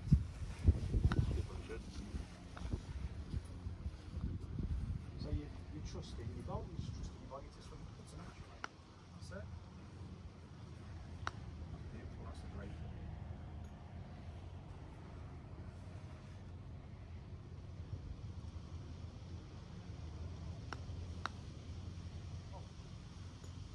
Now, just by doing this, already you're starting to visualise this box, which that's awesome. So, this This box, by the way, travels. Yeah. Wherever you are, this is behind the hole. Yeah. Okay. Now, there's a reason we've got these, and it's not for that. And earlier, you know, we talked about where you're looking from really matters. Yeah. So when you're putting, or say throwing, Oh, sorry. sorry. So if you're throwing, when you were both throwing, your arm swing was in a different place relative to where you were looking or looking from. Okay. So for Joe it was more here, for you Ian it was more there. Okay.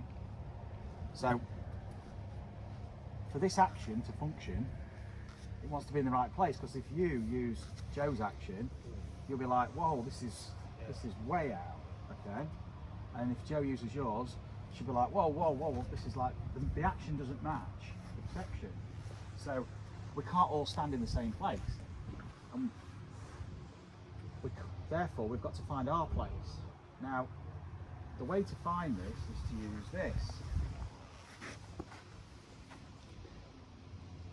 Now, if you, without the putter, just stand to the side of the ball and just bend over the ball now, and it's like an eclipse. Now, you can bend your knees and get comfortable, and you shouldn't really be able to see any excessive protrusion of that disc underneath the ball. It should be like Okay. just, Yeah. it should be literally just Yeah. Okay. a smooth circle underneath the ball, and it's Yeah. kind of all aligned. Yeah. So now It's you're in- hard to get it actually. 'Cause yeah, it might be easy. So now we've got to find a way of finding it easier. So bend your knees a bit more and tip over and bend over and find where you can go to find it. So you can now move back or forth, move your feet, move around, and just let your arms hang. So where do your arms want to hang? And if you just move your left arm out, just back out the way a second. So now you could roll. You could be rolling a ball. So this has got a knife. This has got Yeah. a clear passage. It's got clearance. Yeah. And is that lined up? Yeah.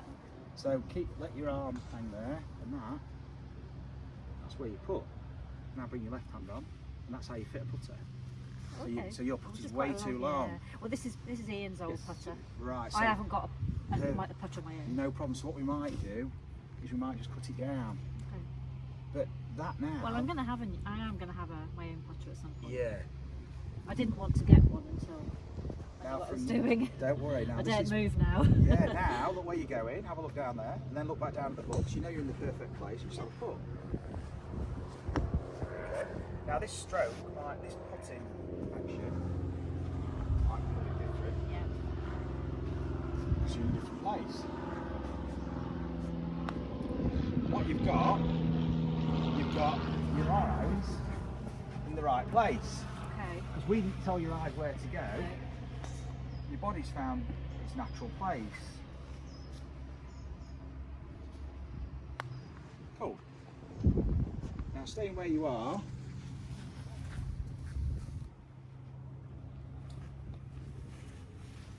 Look, I dared move. Take your left arm off the putter. Okay. And now just swing the putter from there. So swing it back and forth, just using. That's it. Nice and easy, back and forth. Not doing the shoulder thing. Yeah, just let the arm just. So it's now just swinging, and it's just like throwing. Yeah. It's just swinging on its gravity line. It's kind Yeah. of just. Now you're just letting the putter head swing. Yeah. Cool. And now put the left hand on, and can we keep the same feel? Cool. Feel different? Yeah, because you have to do the shoulder pivot thing Yeah. to keep that going. But can you feel that same? Yeah. Yeah. So stay where you are for a second. Take that ball in your right hand. Let me have the putter. Okay. Now just look where you're going for me. And just swing it back and forth, and just gently just throw it into there. See if you can get it in there, and just that's it. Ah, brilliant. So that you beat me easy. So the thing is there, that was as good if that would have been a perfect putt. And you didn't think about alignment, anything, and you threw it bang in the middle of that box. Okay. So when you're going through that motion now, do it again for me. We want the same feeling, just with your right hand, with that in your hand now. So it's just the same level of tension, the same Yeah. level of. Now, ball in, whereabouts, that's it. Put your left hand on. Where you going? A little, that's it. Just okay, now that might, obviously you've just been Yeah, throwing it. Yeah. But what I want you to recognise is where this stroke's coming from. I'll do it with you now, Ian. So I have a few puts, and I'm going to just give you this here. If you leave a ball on it, you can keep stepping forward.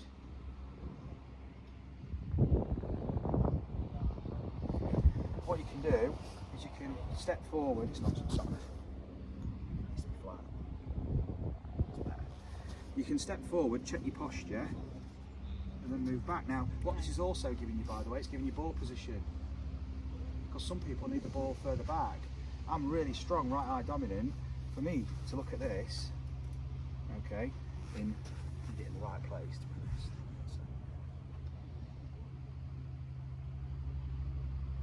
So,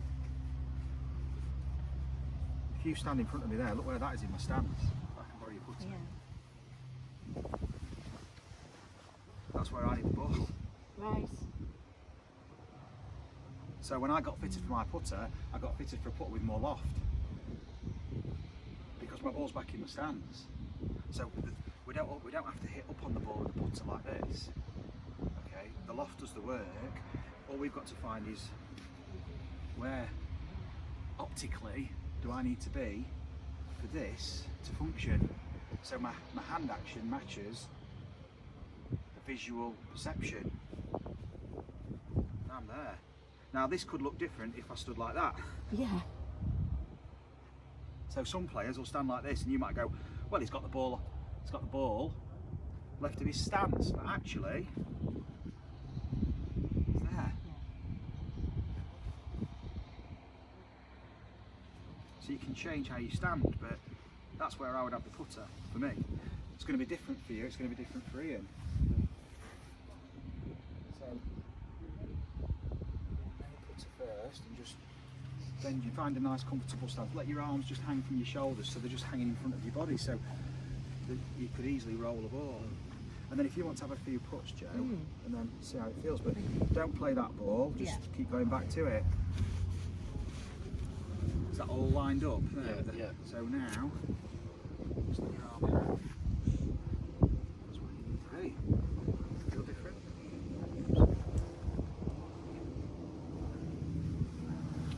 You can move your feet back to feel comfortable. It's all about where your eyes are. Yeah. Is that a bit different?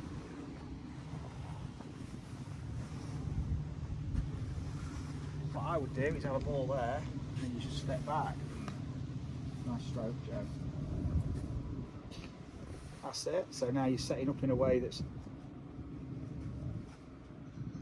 allowing your arms to swing freely, and just letting it all work from there.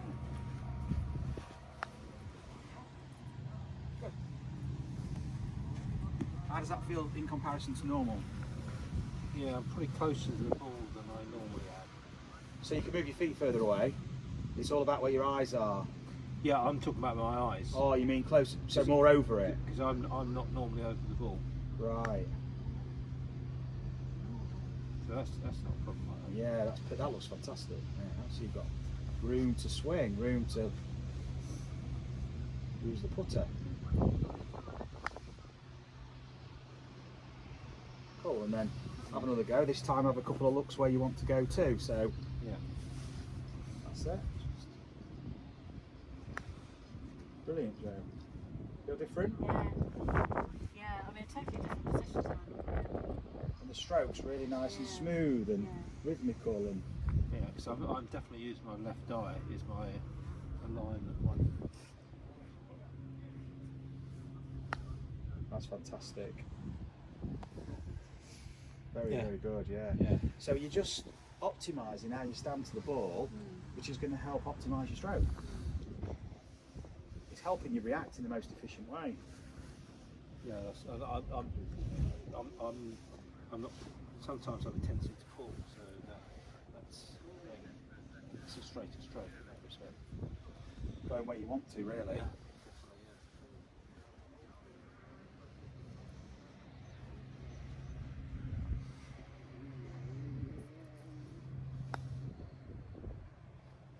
it's easier to put just at the side of it.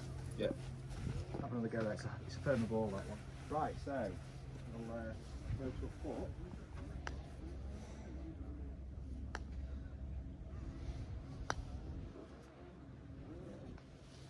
And no matter what level of player, so it's not just for good players, find a ball and use that ball. As in, buy a lot of them. Yeah, I use. To be honest, I use not refurbished, but Pro V1s which are found. Yeah, So brilliant. they're not refurbished, but they're not 50 quid or 45. So I'd do the same thing for you as well, Joe, to start with. It's like if you're playing any ball sport, ideally you want to play with the same ball, Okay. so you get used to it. Okay. Like for putting and chipping and things like that. So if you find a ball, and then you can buy obviously used balls, lake balls with it. So you could go on eBay and buy a couple of dozen from, like you say, Lost and Found, Right. and get them cheaper. Okay. But buy them in bulk, and then you've always got them there. And then Right, okay. every time you play, you're playing the same ball. Right. Okay. Because there'll be a big difference from when Ian was putting with that Pro V to when I gave him that ball with a cross on, in feel as well. Right. And even though you might not deem it necessary, you think, well, I'm just a beginner, it doesn't matter to me. I don't know what I I am. just pull any ball out the Yeah, bag. it does matter. Because changing your ball is like changing your golf clubs. It's like playing with a different driver every time or a different iron. You wouldn't consider, you want to get used to your golf clubs. Yeah.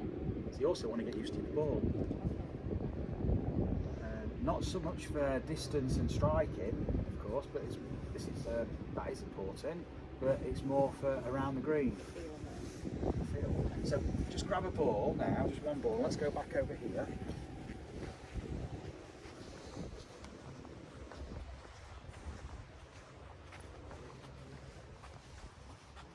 And side by side, you get one go.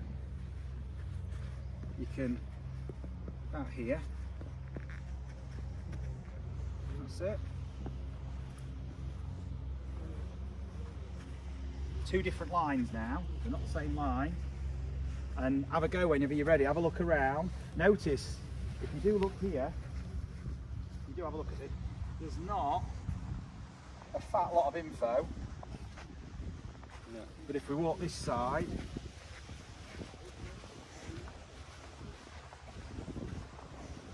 this way a little bit, there's a lot more. And then when you go this way, now you're looking at your own points, now you're looking at the hole into your ball. This is like critical info. And then you could do this, and then you could walk back to your ball that way. Not really, it doesn't really matter here. Yeah. So that took 10 seconds. Now what you're also doing, while you're walking, I'm going down. And then I'm getting fairly level and I'm going back up again. So I know roughly, don't have to be precise, but I know roughly that T-peg's around here. So then I look there and I think, it's right to left.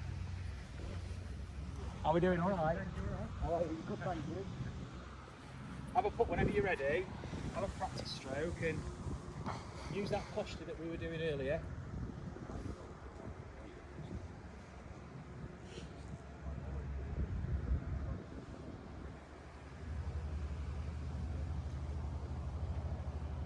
And just watch it all the way to the end. So imagine that box. Yeah.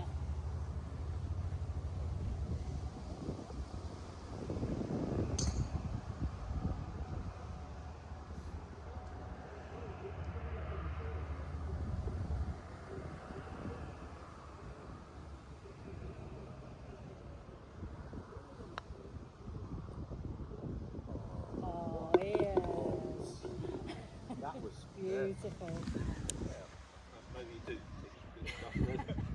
You don't need the line. I don't know why you doubt me here. I like critical thinkers, but now why do you need to watch the ball all the way to the end as well? Just got to cut back. So if you miss it and you go, oh God, it's like you're missing Yeah. the line back, and that could cost you another shot. And you do that 18 times in a round, it could cost you 18 shots. So now you know when it's going past, there's no real green reading necessary. It's like I just go up there. Come on. Okay, because seeing the ball roll is far more important than actually imagining it, because there's a level. It's now my perception of it where that is kind of, and I can't get it in, so it's kind of that's reality. So when you see that ball roll, you are now seeing that. You're seeing that's reality. So there's no getting away from that. It's objective. When you're here, if you've not seen it now, it's guesswork. So if you've seen something, you can essentially revisit that. You can replay it. Also, I looked at your putt. It's worth looking at other Yeah. players' putts because I could see it wasn't I'd actually. definitely gone too far to But the- also, it wasn't breaking as much as I thought it was yeah, initially. right. And that's something else that came up on Mark Foster on the video the other week.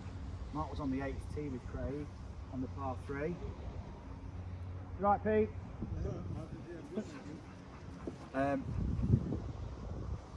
On the 8th tee, really windy, Mark watched Craig's ball. Craig was the first to tee off. He watched his ball, and then it helped him make. He adjusted the shot he was going to play. It affected his decision making. But you could be like, oh, I always hit an 8-iron off the 7th or the 8th, or I always hit driver off this hole, and it's like, yeah, but the weather conditions, the wind, it's kind of, maybe I just need to play a fade, maybe I need to play a draw. So it all starts to influence your decision making. Definitely Ian, it's an advantage going second. Yeah. It's like if you're playing match play when you're playing against somebody, it's if you're just a couple of feet, obviously if you hole it, some people like to go first. It depends how good you are at putting, really, I suppose. But going second is often an advantage. Yes, it depends how you perceive pressure and all that stuff. It's like so if they hole it, obviously, but then it makes your decision for you. Yeah. You've got to commit. But second, obviously, it gives you an opportunity to read what they've done. So yeah, there was an advantage going second, yeah. But you've still got to play the shot. Absolutely. So you've still got to have the skills to do it. So being able to adapt like that was brilliant. I didn't use my line. Pardon? I didn't use You my didn't You line. didn't use your line. No. There you are. No, you used the Pro V without a line, didn't you? Was it Pro V? We had the line, Oh, it but had a I line. didn't use the You line. didn't use the line, right? So, but do you know what I would try it with that, and see what you prefer. Yeah. But you can still have the line there, but you might use it in a different way. Yeah. So it might be like actually, because what it does is it takes that feeling of not feeling, that feeling of being uncomfortable, or just I've got to commit.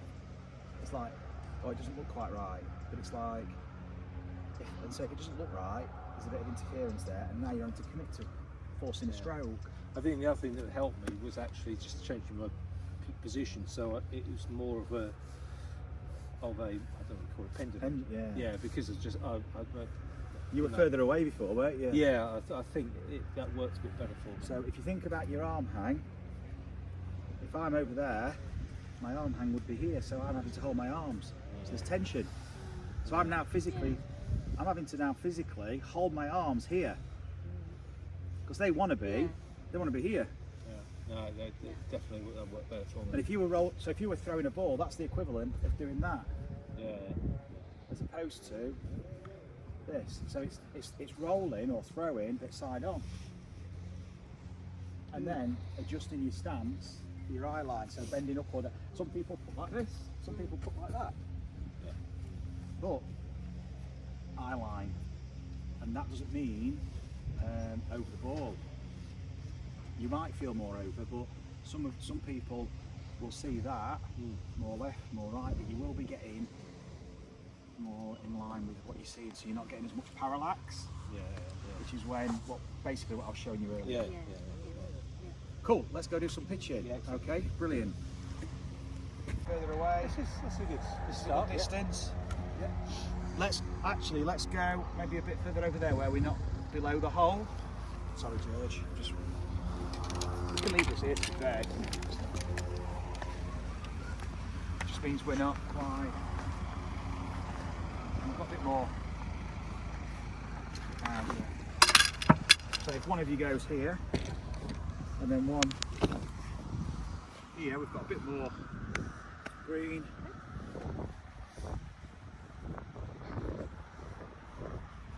So we'll have to borrow each other's. I have to borrow Joe's clubs. These your balls are They were just here. Just on the green. we'll use that Pro V1 Tour. Pro V1 Tour. Oh, does it say Tour on it? Which is that? They're ones that Craig was getting from the Open. Or they was the same anyway. NXT. It's knackered, to be honest. I won't fly. We can smash that. Have a whack if you want. Smack it over there. We're not going to hold that. These are all Pro V's in this bag. There you go. Oh, you don't need a fishing lesson. How's that sound? How do you feel about this distance? What would you normally do? What club would you I'm always. I would use a pitching wedge from here. Yeah. Yeah. If it was a bit closer, I'd chip with a 7-iron, but from here I'd probably pitch. So you've got the pitching wedge or sand wedge then? I've got pitching wedge. Pitching wedge. Okay. Because we don't always use pitching wedge for pitching or sand wedge for bunkers and all that kind of stuff. Yeah. So I'm sure you've been practicing with pitching with sand wedges and stuff. And Yeah. So I mean,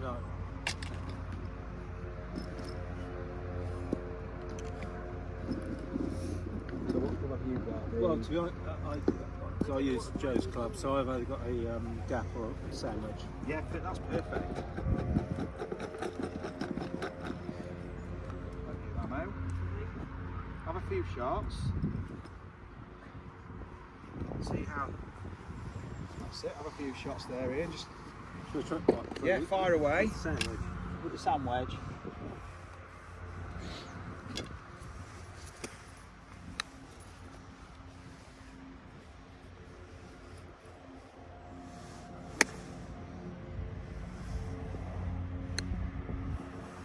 Very good. Oh, look at that one, Joe. I know. It's a nice Fluke. All by design. Very good, Ian.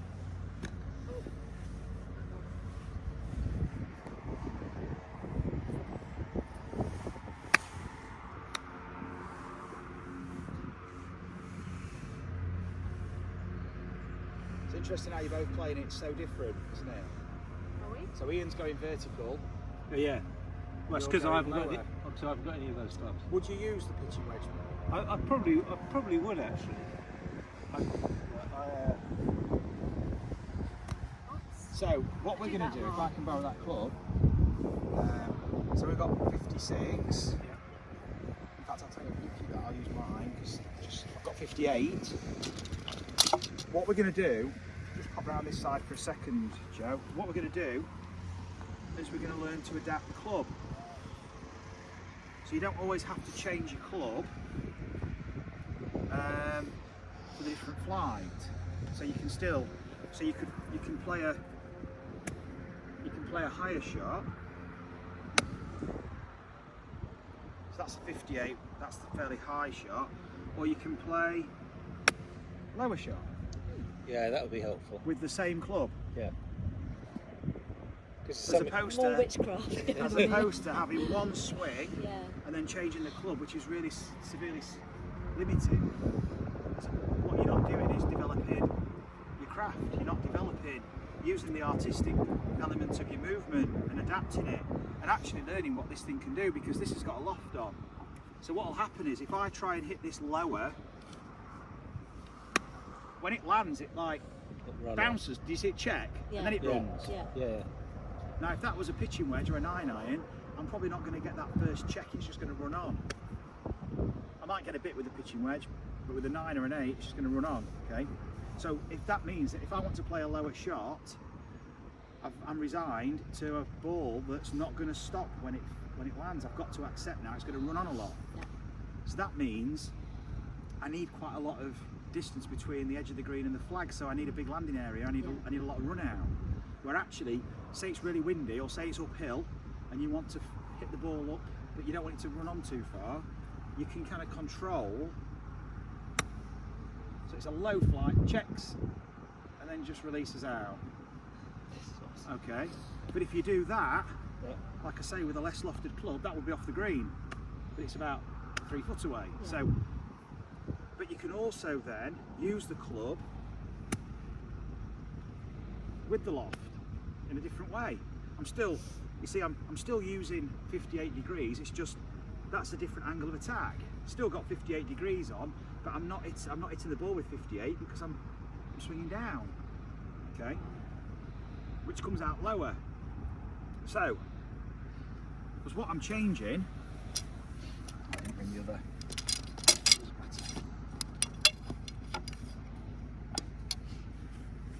So, what I'm doing is I'm hitting down. So I've still got this lot. I've got loft.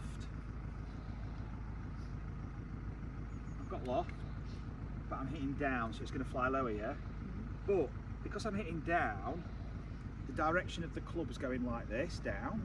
So I've still got a big gap between the loft and the angle of attack. I've still got, and this is going to give me spin. Yeah, backspin.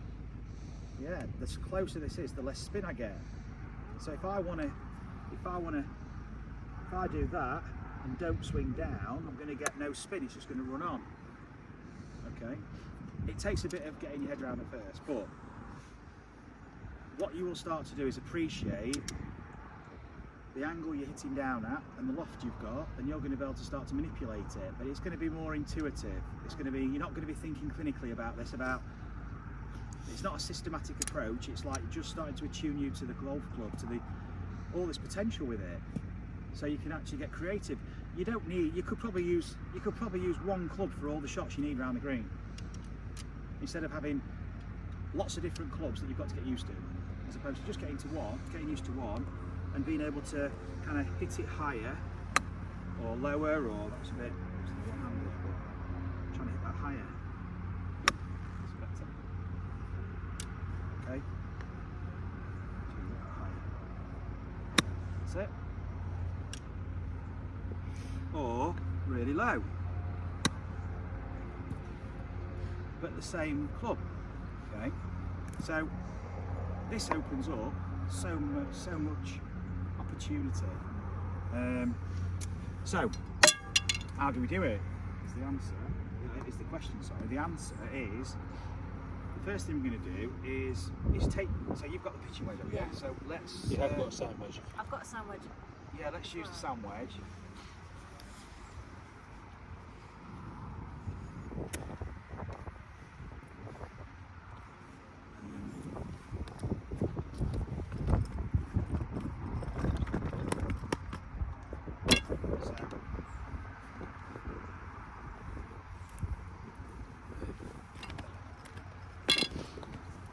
So,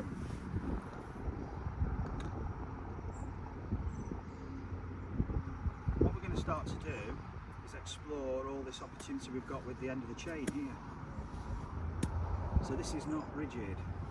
The hands don't stay stiff and the wrist stiff, and we just rotate and do this kind of business, which you might have done at some point. Okay, because it's really, that's manual labour. That's really kind of, that is laborious. So now what we're going to do is here, we're going to start to, you can get a lot more speed and a lot more control by just letting the hands work. Okay, but you're still using your body. It's like throwing a ball. You don't keep your wrist stiff. You use your body to throw it. You do that. Okay. So what we're going to do is we're going to do the same thing with the club and just get that swing in. And Ian, if you go first, just without the ball, just in. You just make a few swings back and forth. That's it. And just imagine you hitting it under there for me. That's it. And watch how his action changes. There you go, Ian. And now up there, Ian. Up here, Ian. There. Look how his movement changes. Now notice, I'm holding this in front of him and saying go down here, and for 95% of the time he was looking down there. Yeah. Yeah. Yeah. And not once did I say, I was going, Ian, I'm over here. Ian. And he was down there. Now, where's this golf shot? This golf shot's here. This golf shot's going, Ian. And Ian's like this. Not listening. But not listening to me personally. Not aware. Not spending enough time of what is it's downwind off the left. The green is damp. The green, it's like there's a lot going on here. This is alive. This is dead space. There's nothing going on. There's no stimulus. The only thing that's going off now is you thinking about how you're striking the ground and how you're swinging. So it's like suddenly the body's not reacting the same way it does to throw in the ball, because if I gave you a ball to throw, you're not going to do this and then go, where's it gone? You're going to go. So we're never actually in a position to ever get mad with ourselves in golf if we're not giving ourselves the opportunity to actually swing freely and play golf. Because what you're doing is you're sabotaging yourself so much, you're not really affording yourself that much ability to connect with this intention. So if your outcome's not as you intended, you can't really blame yourself, because you didn't have your attention and focus in the right place. So you would be chastising yourself without any real reason. So what we want to do is start to explore this over here. We want to start to explore how high do you want to hit it. So let's put the ball in your hand, in your right hand. Stand side on for me, as if you're going to pass it. Now imagine you're throwing it through there. Now imagine you're throwing it to the flag. So there's going to have to be some. That's it now, and then there, and then there. Okay. And you're absolutely right there. Looking down, it would look ridiculous, wouldn't it? Yeah. And to me, it looks ridiculous as a golf coach, but to the general public, it looks normal, because that's what we normally look at the ball and we get transfixed. But it's ridiculous. But we don't realise this is where we're going. This is where we intend to play, and we spend time looking there. Now, I'm not saying you're not going to look at the ball. Of course, you want to stand to the ball, but you want to look at the lie. There's lots of information there, but you're not looking at the ball to try and hit the ball. You're looking at it there just to set up to it. It's kind of, you know where it is. Now, putting your club back in your hand. No ball. Oh, sorry. Now with your right hand on the club, doing the same thing, looking where you're going and just feeling the. That's it. There we go. You can still look down now when you swing, but follow through. Look, that's it. And then up there now. That's it. Now, doesn't that look a different action? Yeah. And then up there. Brilliant. And then hold your fin. Just stay with me in. Do it again. Hold your finish. Now put your left hand on the club. Find your grip. Now without stopping, swish it straight back and through to that same place with this shot in mind. There you go. Different feel, different swing, isn't it? Yeah. Okay. And I'm doing that. Now put your feet a bit closer together, just so it's easier to move and shift. And there we go. And then hold. There we go. Fantastic. And now down there. So it's a low runner through there. Good. So the proof in the pudding, this is the feedback, is whether it does it happen. So what you've just imagined there, does it really happen in the real world? Because otherwise you're going to be making practice swings that have got no relevance to the outcome that you intend. You're doing something that's not, it's pointless really, you're better off not doing it. So it's like, we want to make a practice swing that represents our intention and that is actually giving us some feedback. So now you're starting to get a feel of what you intend to do, and it's like, now I'm ready, now I'll go, bang, I do the same thing. So now let's see if it does go low.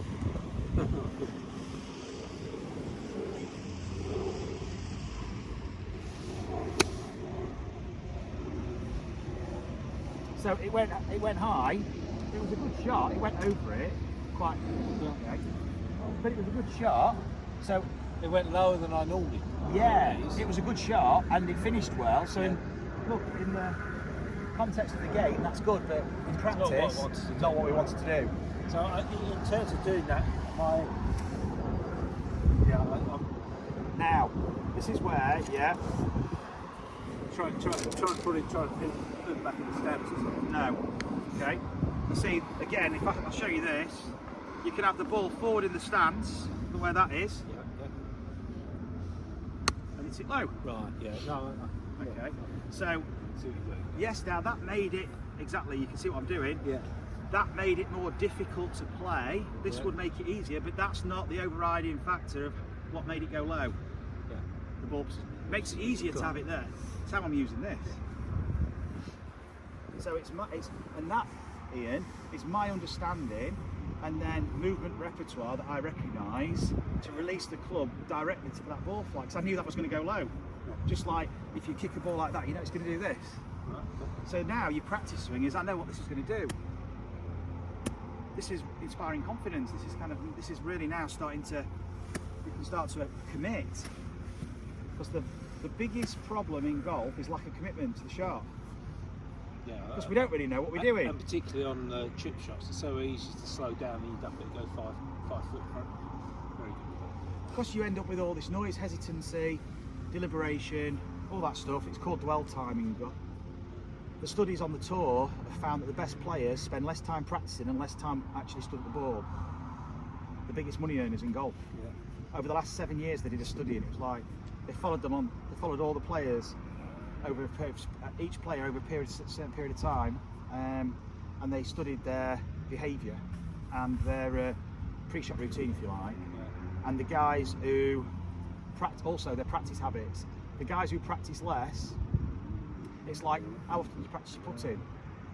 Probably not that much, and putting's something we all tend to think we're not bad at. We're probably better at putting than we probably are driving, and we probably spend more time with our driver than our putter. But often the areas that we're not practicing, sometimes we're better at because we're just reacting. Because we don't carry all these preconditions and all these attachments with us. I've got to do this, I've got to do this, I've got to do this. And before you know it, you're not really using the driver. You're just making a movement with the driver in your hand. That's different to using a driver. So, are we really using the sand wedge, or am I just doing this with the sandwich in my hand? Or am I really using this for what it can do? So, and we don't know until we explore and discover. So, what I want you to do now,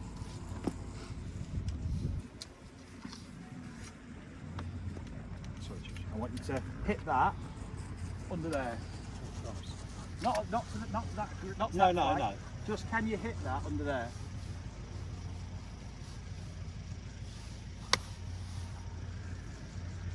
Very, very good effort. Only just to here. Yeah, I forgot. So can you hit it under there?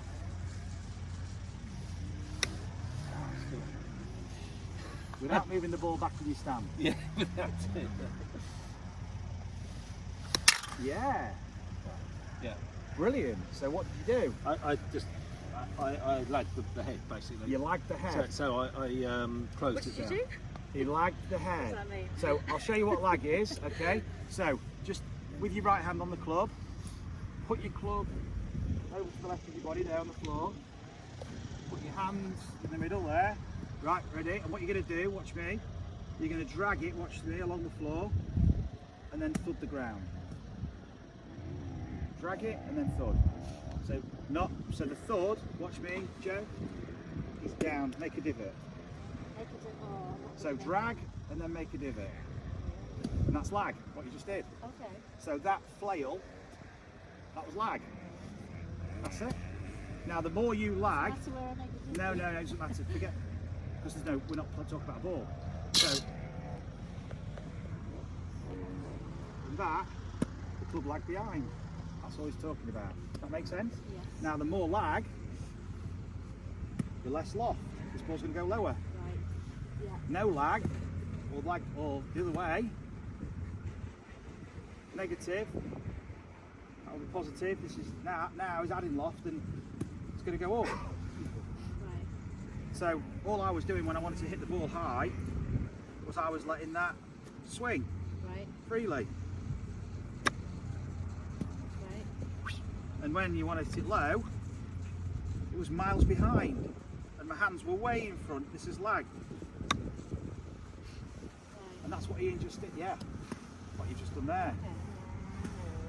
Now this all happens, you do this when you throw a ball. It's lagging, can you see? Yeah. Okay, if I want to throw a ball really low, it's lagging here. Yeah. If I want to throw a ball really high, I'll probably let go a bit later. Yeah. If I'm starting under here, I'll let go later. Go higher, go lower. Makes sense? Yeah. Yeah. So this is the artistic end. Right. This is the fine motor skill. Yeah. Your golf swing. So dragging, and then take a divot. Don't be afraid to dig that leading edge into the ground. There you go. I'm always afraid to dig it. So on the way back, that's good. Keep it grip. So there's a wagging end, that's it. So there's a flail there, so it's, and then boom, that can dig. Okay. Now we're not always going to want to dig it like that, but I'm just taking you to the extreme. That's it. No.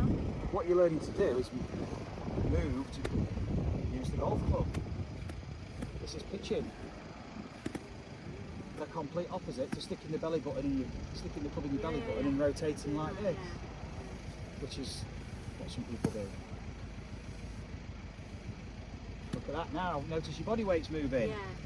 You're moving. It has to, doesn't it? Exactly. It has to. Now put both hands on and do the same exercise. Club left of the body, hands back in the middle here to start with, so you can drag, that's it, and then drag and take a divot. That's it, now it's a great pitching action. Okay. That feels really different to everything else I've ever done. Look at that, good. And now you're not always going to dig in like this, just brush the grass. Yeah. Okay, now you're not going to be starting like this, just start from the middle now. Now just swing back and then make a swing. There you go. So you're starting to, sometimes you're going to do more, sometimes you're going to do less. That all depends on where that hoop is. Make a difference. Does that feel different? Yeah. Yeah. And then what you One thing I'm finding when I'm doing that is I am closing the club face. So when the last lesson we were doing this, yeah. you know, and that gives the helps you give control and everything. Yeah. Obviously you get less of a shot shape with a high. Yeah, definitely. And sometimes sometimes you're going to be not letting it grow. Sometimes you're going to hit it higher with releases like this. Yeah. Sometimes lower. Yeah, because I was trying for the Depends lower ones, it felt that Yeah. that was the right. It felt the right way to do it. Yeah. You're learning. Yeah. Kind of because the golf club's only doing what your wrists are doing. Yeah. If your wrists don't move, then we've got problems moving this in an articulate way because it's kind of our movement literacy with this now is extremely dumbed down. This is stiff because I can't really do much with that. I've got to move my body now to move this, and this is like really cumbersome and hard to coordinate. Whereas if I've got this, now suddenly this is kind of, if you like, lowercase letters. Okay, and this is calligraphy. This is really artistic. This is kind of now I can really express myself and be very. It's the fine art. And I noticed what I am doing is more of the move, you know, the weight shift and the move. Whereas a lot of the time, sometimes, you know, before I'd just be fairly static, and that's giving me the lofted approach. Often we're taught and I've not even used the GRF because we don't need to, because by you doing this you've already started to use this, you see. And the thing is, we're often taught, like we're setting up, this is your impact, set up, just turn back, turn through, keep weight to the left, turn your body to the front. It's like, this is severely limited how you can move. It's like, I'm alright to probably play one shot. And this is the most creative part this demands creativity, this kind of game. And we've just disarmed ourselves by one start playing football and you use that. So, both hands on the club, just stay where you are for me, Ian, because you're the man of the moment with me here. So, now just take your grip on the club, both hands. Yeah.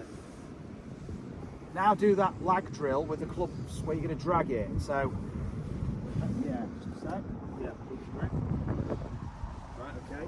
But what you're going to do, you're going through this hoop. Okay, so off you go. There we go. Now drag it again. Watch me now. Now you're down here. That's probably still a bit too high, I think. You can lag it more. Yeah. Now you don't have to rotate it massively. Yeah. Notice you just held it. Yeah. Yes. There you go. Controlling the face. Yeah. Now just do that shot without the drag. The low one. The low one, without narrow the stance a bit, and you can help yourself by pushing your hand past it. Now we're only going a short distance, you're just chipping it not even onto the green, just short of that fringe. No. Still It's over. okay. And again. So you can start with your hands even further forward, and then you can move forward and really feel off it. That's it. Probably hitting it a bit too hard, but Yeah, that's all. That's why it's going a bit high.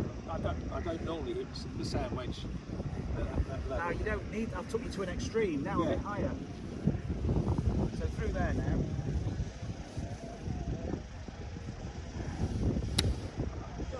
Yeah, what's the result? It checks. It checks nicely. It checks. Because you've got spin, so you've got what's called spin lock. And there's no effort on that either. No.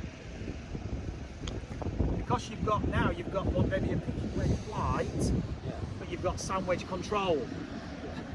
That's good.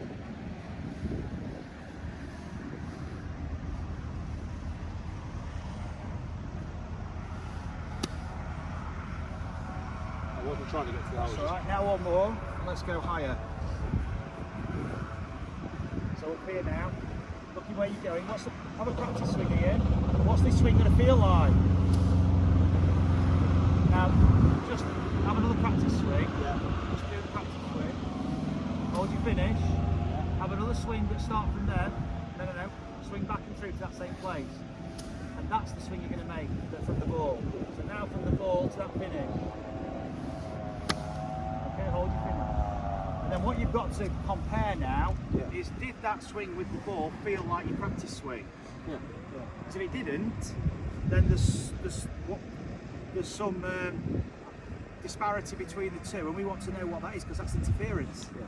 Because if your practice swing felt like the one, and then the ball's there and it's different, it's like, why am I doing something different there with the ball? So what you've got to connect with is your motion.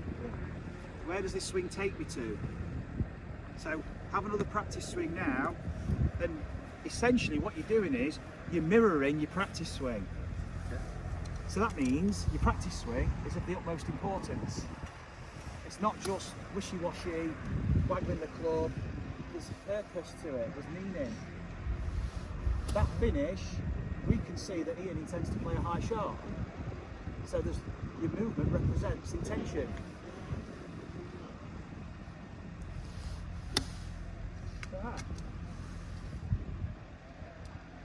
That's a great shot.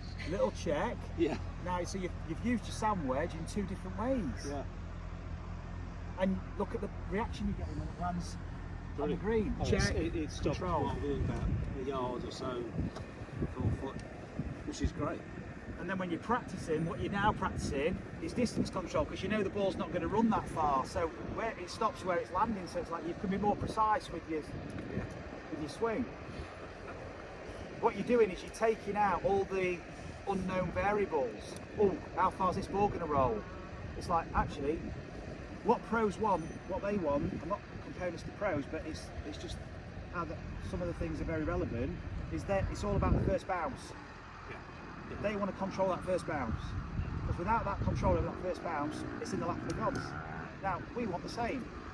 Now, we're not expecting to play to the precision of a tour player, but we want to have some control over that first bounce. But if we're going in with a 9-iron, we've got no control over that first bounce. And that's what's going to elevate your level of performance. Otherwise, it's so self-limiting. You're going to get the same results every time. I mean, that's really good because that means that's the club I use, and the other stuff is all full swing. Yeah, or I could use the gap wedge. You can, exactly. You're probably never going to need more than the gap wedge. But what it means now, if you do go to the short game area, you brought the right clubs here today. You just didn't have the same intention. I had. Okay. But now you have. So that now when you go to the short game area, you take those two clubs, and this becomes just an opportunity to explore.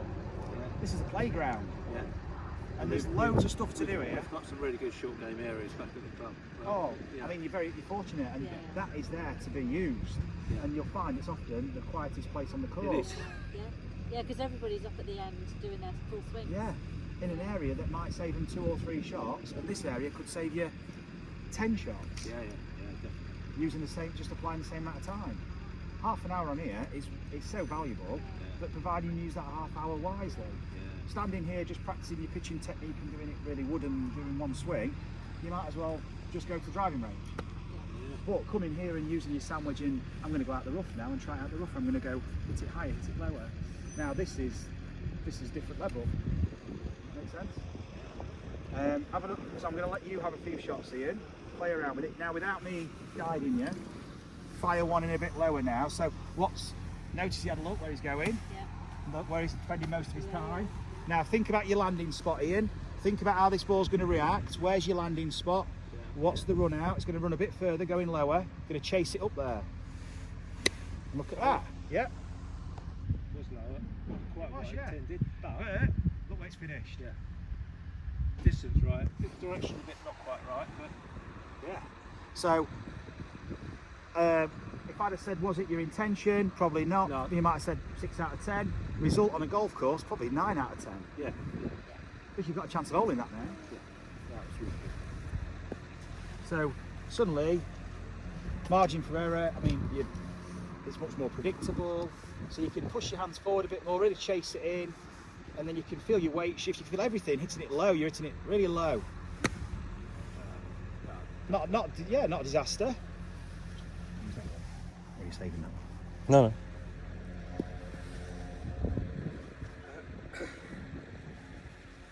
This is straight off the European Tour from the Open. This ball, so it's we're expecting big things for this ball. It's been nicked off the practice ground. See, I built the pressure up. Yeah. But no, I didn't follow through, but I'm probably still I'm not lugging it as much as I could do. or I would say you're probably not committing Yeah. to your finish. So what does a lagged finish feel like? So just make a swing, and what does a lagged finish feel like? Okay, so no, spend some time in that place. Alright. You know the one place that you really need to spend time in, Yeah. you're in there for like a millisecond and you're back out of it. Alright, yeah. And everywhere that's creating confusion and distortion, you're spending lots of time here. Yeah. Where actually the one thing that really matters is, so if you're throwing a ball, you don't stop when you let go, Yeah. and it's like, oh, it's like you do this. You let the actions, and this really. We need this for this bit, because this bit takes it to here. So if we want Okay. this, we need this. So if you just make a practice swing and hold your finish, stay there. That's probably not a low finish, is it? They're already low. Now we've got a low finish. So without stopping, swing back and through to there. Hold your finish. Yeah. Now, notice it was a little bit Yeah, bold. I lost it a bit. This needs to be in control all the time. Mate, that's it. Now play this shot and you're going to hold your finish until the ball stops. That's a long time. Stay in your finish. You do not move. Look at the golf shot until it stops. Brilliant. I'll be very happy with that. Beautiful. Good. Now you're not going to stay in your finish for that long. No. That was a very long time. Yeah. But notice how you let the whole action go and you were committed. Yeah. So once the ball's landed and it's on its way, it's like then you can start. But when it's in the air, you should be committed. This is part of the shot. This finish. Otherwise, you're missing out. You're not letting yourself swing essentially. Now a bit higher. So this ball's going to fly a bit higher, land softer, really soft landing. So looking at your trajectory in, it's going to be up here somewhere probably. Yeah. Okay. Brilliant. Now the difference with this shot is you need to carry it further because it's not going to so I roll. need to push it. So your landing spot changes. So if you want it higher, you've got to move your landing spot, which means you need to make more swing. Yeah. That's all, because you've got further to go. So you're shifting your landing spot close to the flag now. Direction, right? That's all right. That's it. Can't wait to get on the ball now, it's good. Because he knows how it feels.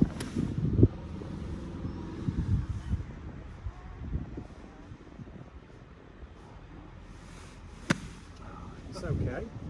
And again. So, how's this finish feel then? So let's get to this finish. Hold it. Back and through to that same plate. You see, you're so used to this ball's been at the heart of everything, and this is essentially becomes your nemesis because this is where you've been focusing. Yeah. You can't help yourself because it's habit, you see. But what you've got to do is you've got to change habits. Okay, so Focus on where I'm going, the end point, basically. exactly. It's like an alcoholic and there's a bottle of vodka there. That's right. It's like who's reformed alcoholic. Okay. It's like it's now generating good habits and being able to keep your attention in the right place and keep your focus. It's the same thing because it's just habit forming. Okay. And so.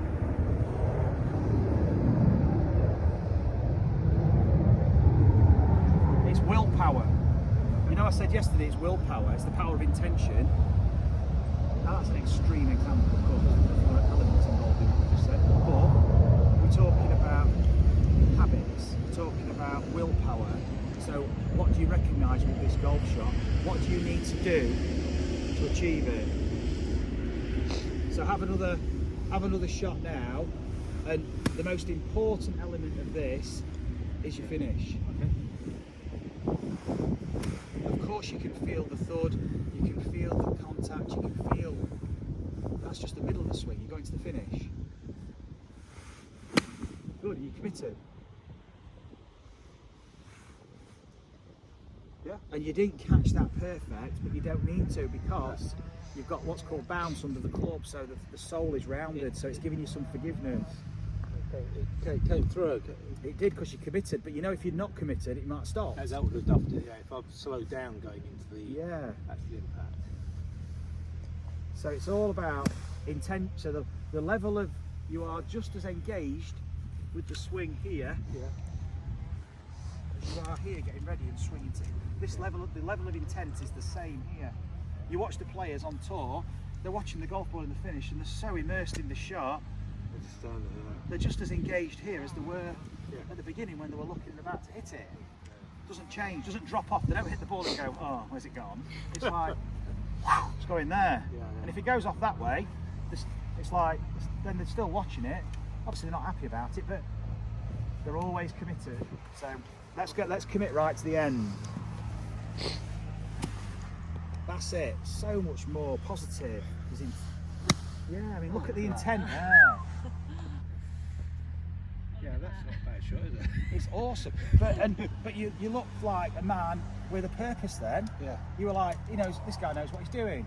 This guy's, and whether you do or you don't, okay, you looked like you did. Obviously you did because you were committed. So you were like, you didn't deliberate. You weren't like, your focus was in the right place. So what you'll notice is the dwell time was very limited. You hardly spent any time on the ball, static, looking at the ball. And that is the death knell, that. When you start stuck on the ball, this is like, it's fluid now, it's moving, it's dynamic. Look, ready. It's like positive. Looks different, doesn't it? And that wasn't as good as a strike, but it's on the green. It's good enough. Yeah. So what happens is your demeanour changes of how you're applying yourself, how you play golf. The psychology changes.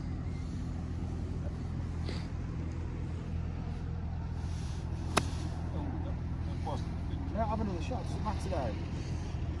What you don't do is second guess yourself and start analysing everything. Go back to, what's this shot feel like?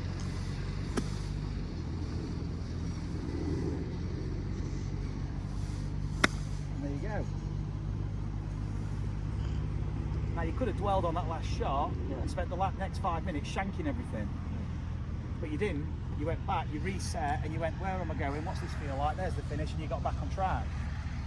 Otherwise, you can start to dwell in your own negativity because you're so focused on what you did wrong and what went wrong and how do I fix it, as opposed to what do I want to do? Where am I going? That's it. So there's a positivity to your finish. Yeah. Just overcorrected, that's all. Yeah, Because you were going right, so you corrected it left. You can see it, but that's good though, because you give it to. that means I can actually do something that changes it. Yes. You have a level of influence over it. Yes. It's not a lap of the gods. There's no golfing gods. As much as we like to believe it, the ball goes where you put it. Yeah. Basically. Of course, there's fortune, bounds and things like that, but you put yourself in the position for that opportunity or not. Look at that. So the difference is that went right. I overcompensated that one, so I just didn't compensate quite as much that one. How good would this be if you were just doing this on your own for half an hour practicing? You come off this practice ground and you go, I've actually refined what I'm doing here. I'm actually learning about myself, and now I know where my swing is. Yeah. Whereas, so this is learning, adapting, and playing the game. Let's just grab a couple of balls and let Joe have a few shots. Happy with that? Yeah, very good. That looked fantastic. Really good. With the right hand, so what we're going to do, we're going to swing the club just with your right hand, and just imagine you're throwing it. Imagine you're throwing the club over there. That's it, just in towards that flag. Move your body around to make it as easy as possible. So that's it, and then hold your finish there. Put your left hand on as well now, both hands. You can bring it down a bit if you want, to make it easier. Now take your right hand off and swing your right arm back and forth as if you're throwing. But watch me here, use the whole body to swing. If you were throwing imagine you're throwing a ball now, that's it. And notice how your body's moving to help you swing the arm. Yeah. And then on the next one, re-grip the club, and now swing back and through. That's the swing, and then back and through. And then narrow the stance a little bit just to help you, and then that'll help you shift the weight easier and move easier. There we go, lovely, back and through.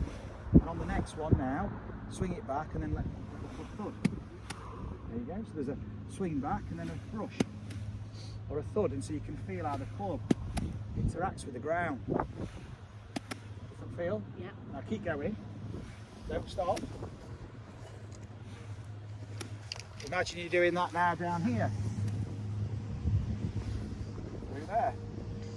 Narrow the stance a little bit so you can make your turn easier, and there we go. Brilliant, and then a bit higher. And then a bit higher. Cool, and then we're probably going to go somewhere around there. Feel different? Yeah. So you just take your set up. You're going to go to that flag about this high. So taking your set up, hands lower like you did. That's it, and then through to that, back and through to that finish. Well done, that's alright. Setting up, so hands a bit lower, ball in the middle, that's it, and then looking where you're going, get settled in there. And then whenever you're ready, you back and through to that finish, Joe. Look at that. Shot. That's awesome. I said it was saucy. Feel different? Yeah.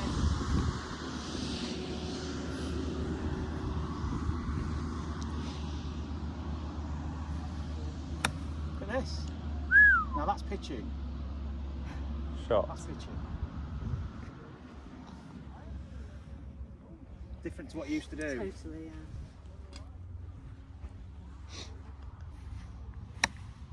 That's pitching. So you think about the hours you spend on pitching and stuff. Yeah.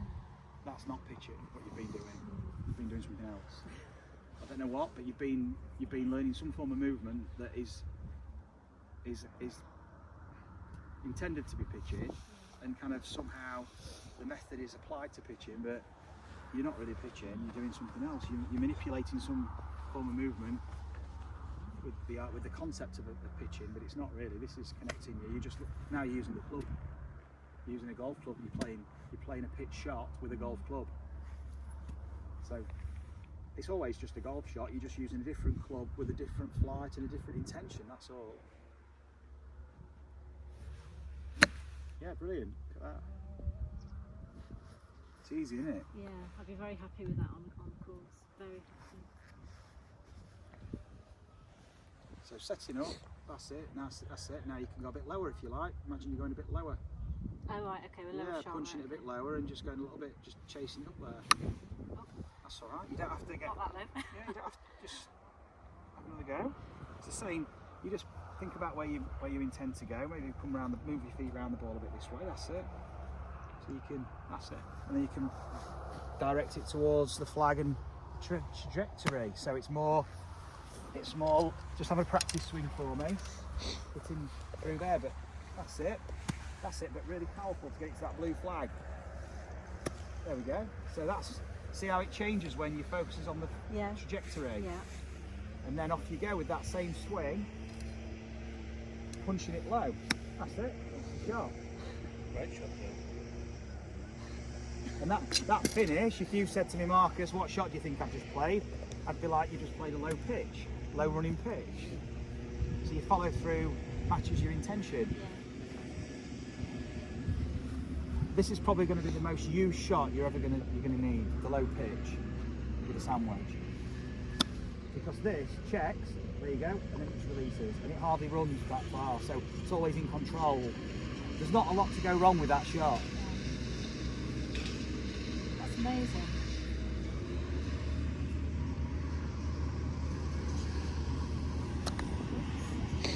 Yeah, you've got to be aggressive. Okay. You've got to be aggressive to your finish. So wherever you feel that finish, you swing aggressive to that finish. So it's using let the thud take you to the finish.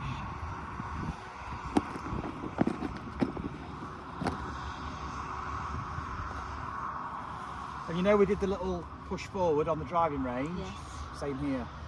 Little push forward and it sets everything off. And you can really, like on the board, I think the board would be quite good for you there to shift back and through. That's it. Did you feel that shift through? Yeah. But because you've been on the board, you know how it feels, and Yeah. straight away it resonated, and Yeah. you're like, yeah, I'm going to use the board. So what that board's doing is it's creating that momentum. That's it. Didn't follow through properly. Perfect shot. Yeah. Feel good? Yeah, it feels really good. Yeah. I've never hit a shot like that ever. Not enough backswing now, so remember as we get more aggressive we probably need a bit more swing. Doesn't mean it's going higher, just means we've got a bit more swing to punch down and hit it lower. That's it. Brilliant.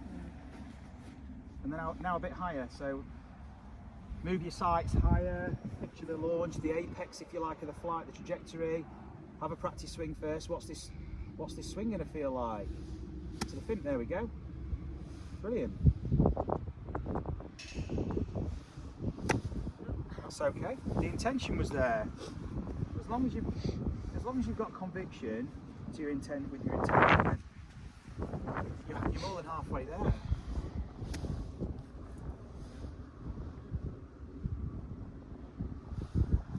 That's it. Fantastic. Just move around the ball a bit, Yeah. adjust your aim, and now this is what you'd be using your time on. Half an hour on a practice ground, you'll be fine this. Look at that. That's brilliant. You can push you. Now remember the club face, we don't have, like Ian rightly said, don't get too much curvature with wedges. The path, the club head speed's not there, the path's not so influential. It's more about club face. Okay.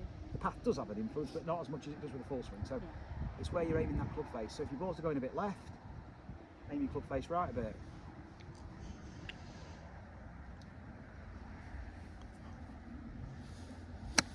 That's it. Beautiful. Lovely soft landing. So now you're just changing what you need to change. You're not thinking, was it my elbow, was it my grip, was it my left knee, right knee, shoulders, aiming. Just club face. Good one. Happy? Yeah, yeah, very happy. It feels totally different.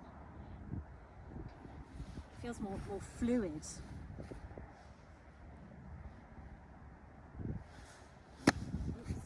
So momentum from the board. That was a bit more arms driven. Hands a bit lower, just getting used to that posture and then just use that rhythm. So we can start to shift a bit more to the top. You know when you were throwing? Yeah. So do that exercise where we swing to there. Now swing your right arm back and through and notice what the weight shift's doing. Feel the weight shift. Yeah. That's it. So now take your grip, narrow the stance, and you can use that momentum through to the finish. There we go. Get in.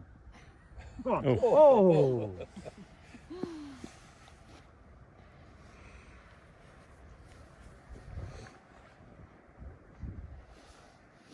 That's brilliant. Confidence. Yeah. You look confident. Yeah. I feel more confident now. Brilliant. Yeah, Happy? Yeah, very happy. Brilliant.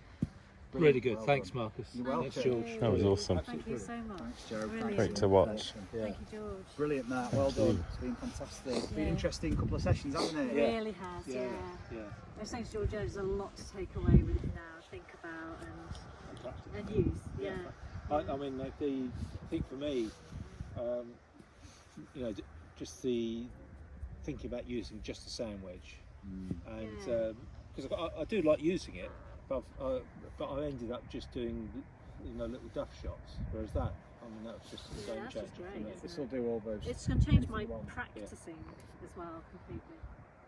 Yeah. Definitely. And then when you're on the golf course and the ball's there and you're seeing options, Yeah. and then when you go to the practice ground, you're practicing all these options. Yeah. So it's like it creates more dimensions to your game, and this is how you're going to improve and develop your game.